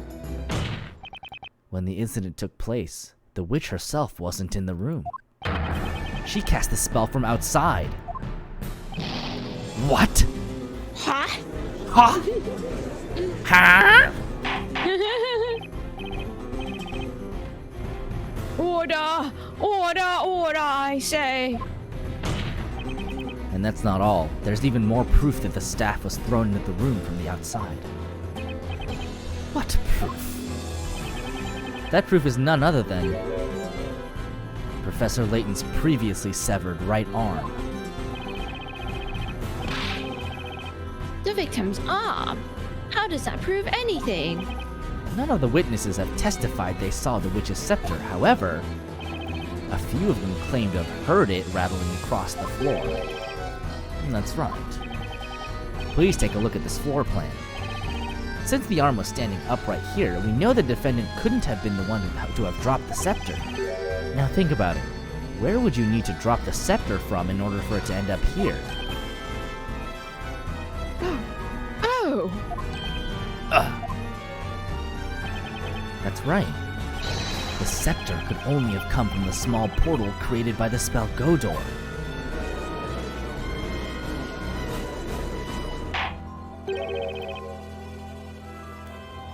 This is most unexpected. The witch wasn't in the room when the crime occurred.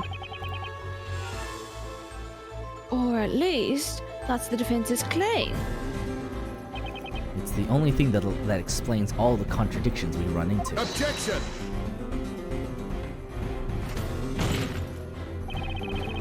Sir Blue Knight, with that imagination of yours, you could aspire to write fantasy stories. A nice try, I must admit. However, this line of assertion is futile. There is a glaring contradiction in your words. Another contradiction? Whatever are you referring to, Inquisitor Barnum?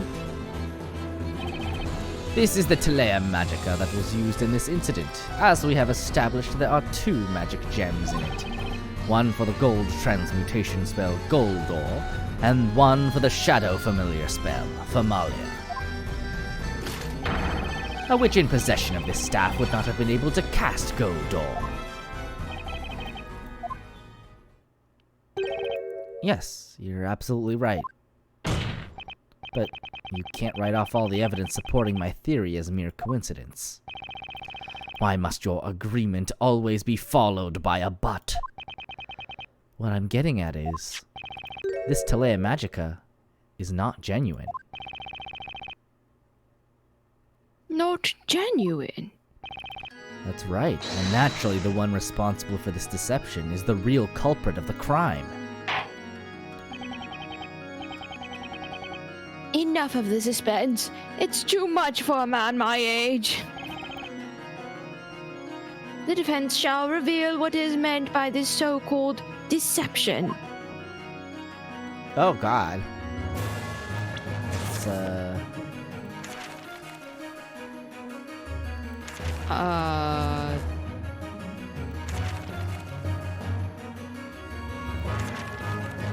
Really,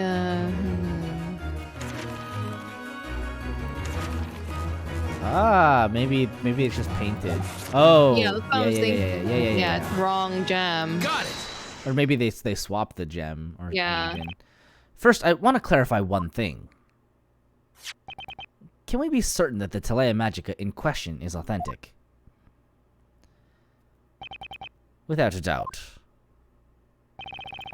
The metal rod in its center is called the Spina Magica. The witch's mark on its tip is clearly visible and highly detailed. It is impossible to forge, even by the finest craftsmen in all Labyrinthia. I can guarantee you its authenticity. Cool, great! That's what I needed. That leaves us with only one possibility. The forgery in question is the Famalia magic gem. What? A forged magic gem. Objection! That is an insult to our investigators. Objection! Only witches can use the power of these magic gems, can't they? So tell me, how can you know whether a magic gem is the real thing or not? Objection! Hold it there. We know for certain that the spell Goldor was used. It is undoubtedly not forged. But what about Famalia? Did anyone actually see a familiar at the crime scene? That's... 3 months ago, when an investigation was carried out into Sir Belduke's death, the results yielded the following conclusion. The spell Famalia had been used to summon a familiar, which in turn carried out the murder. And the witch used exactly that to her advantage. Another similar incident at the same crime scene. Don't you think that would be the perfect opportunity for the witch to frame the defendant for her crimes?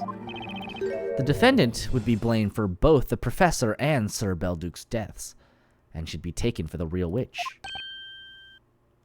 Oh. That was the real culprit's objective.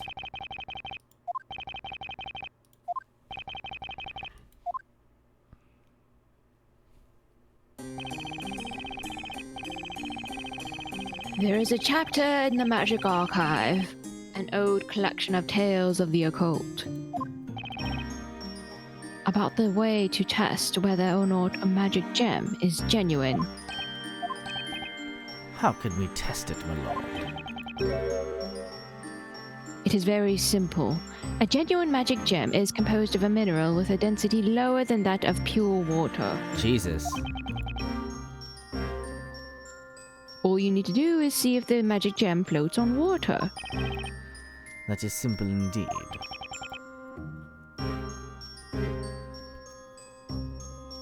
All non-magical minerals in our world, with the exception of sepulite and a few other special kinds, sink in water.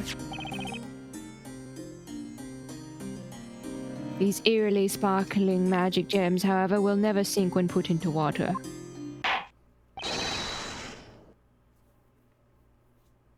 Bailiff, remove this magic gem for immediate examination. The magic gem's a fake?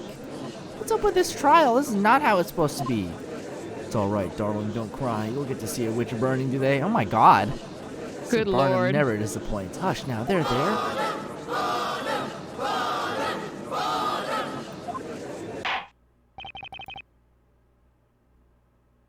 Defender.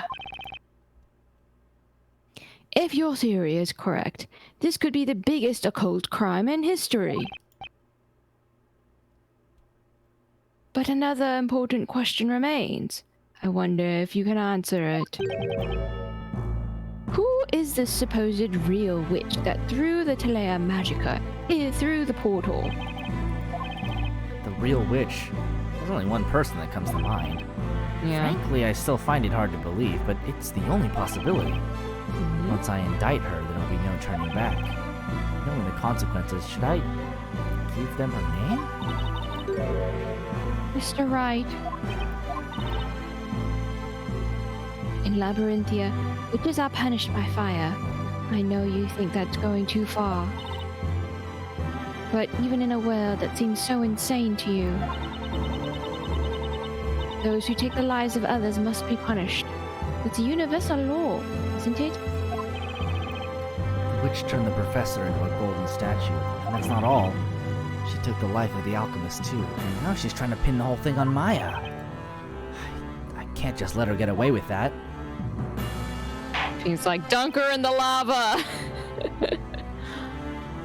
Well then, defense, let us hear your theory. Who is this witch responsible for using Godor and then throwing the scepter through the resulting portal? Take that!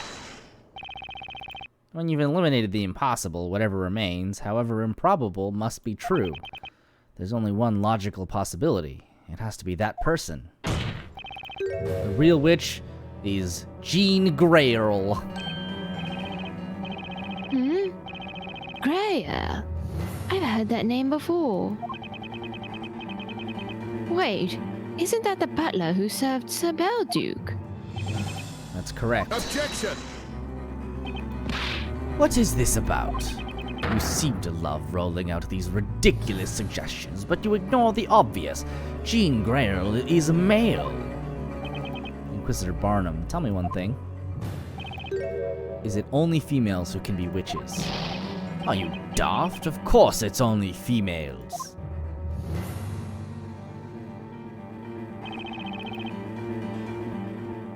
Never in the history of this court has there ever been a male witch.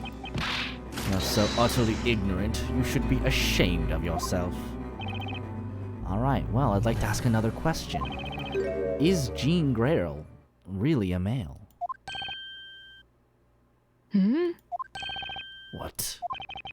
What a ludicrous question. The defense is certain that Jean Greyerl is the witch responsible for using magic on Professor Layton. Objection!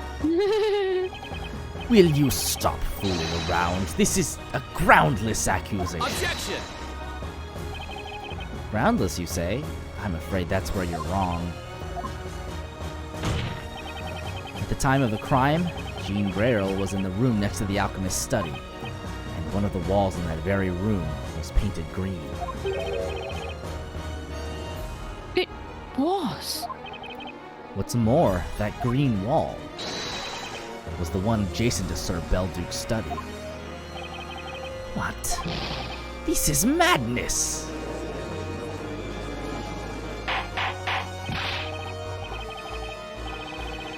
Inquisitor Barnum, quickly, have the butler summoned to the court. Have Jean Greyerl brought here immediately. Certainly, my lord. It shall be done.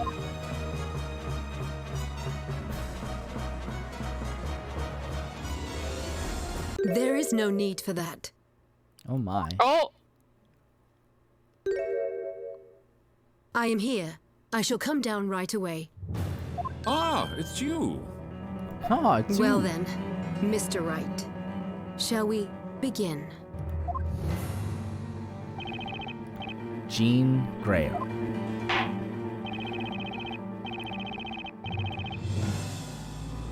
It would seem this trial has turned in a new direction. I think we all need a bit of time to take it in. We shall take a brief intermission. Inquisition, defense, Sharpen your swords and wits to prepare yourselves for the next stage of this battle. Yes, Your Honor. It shall be done, my lord. By the time we resume, the examination into the magic gem should have ended as well.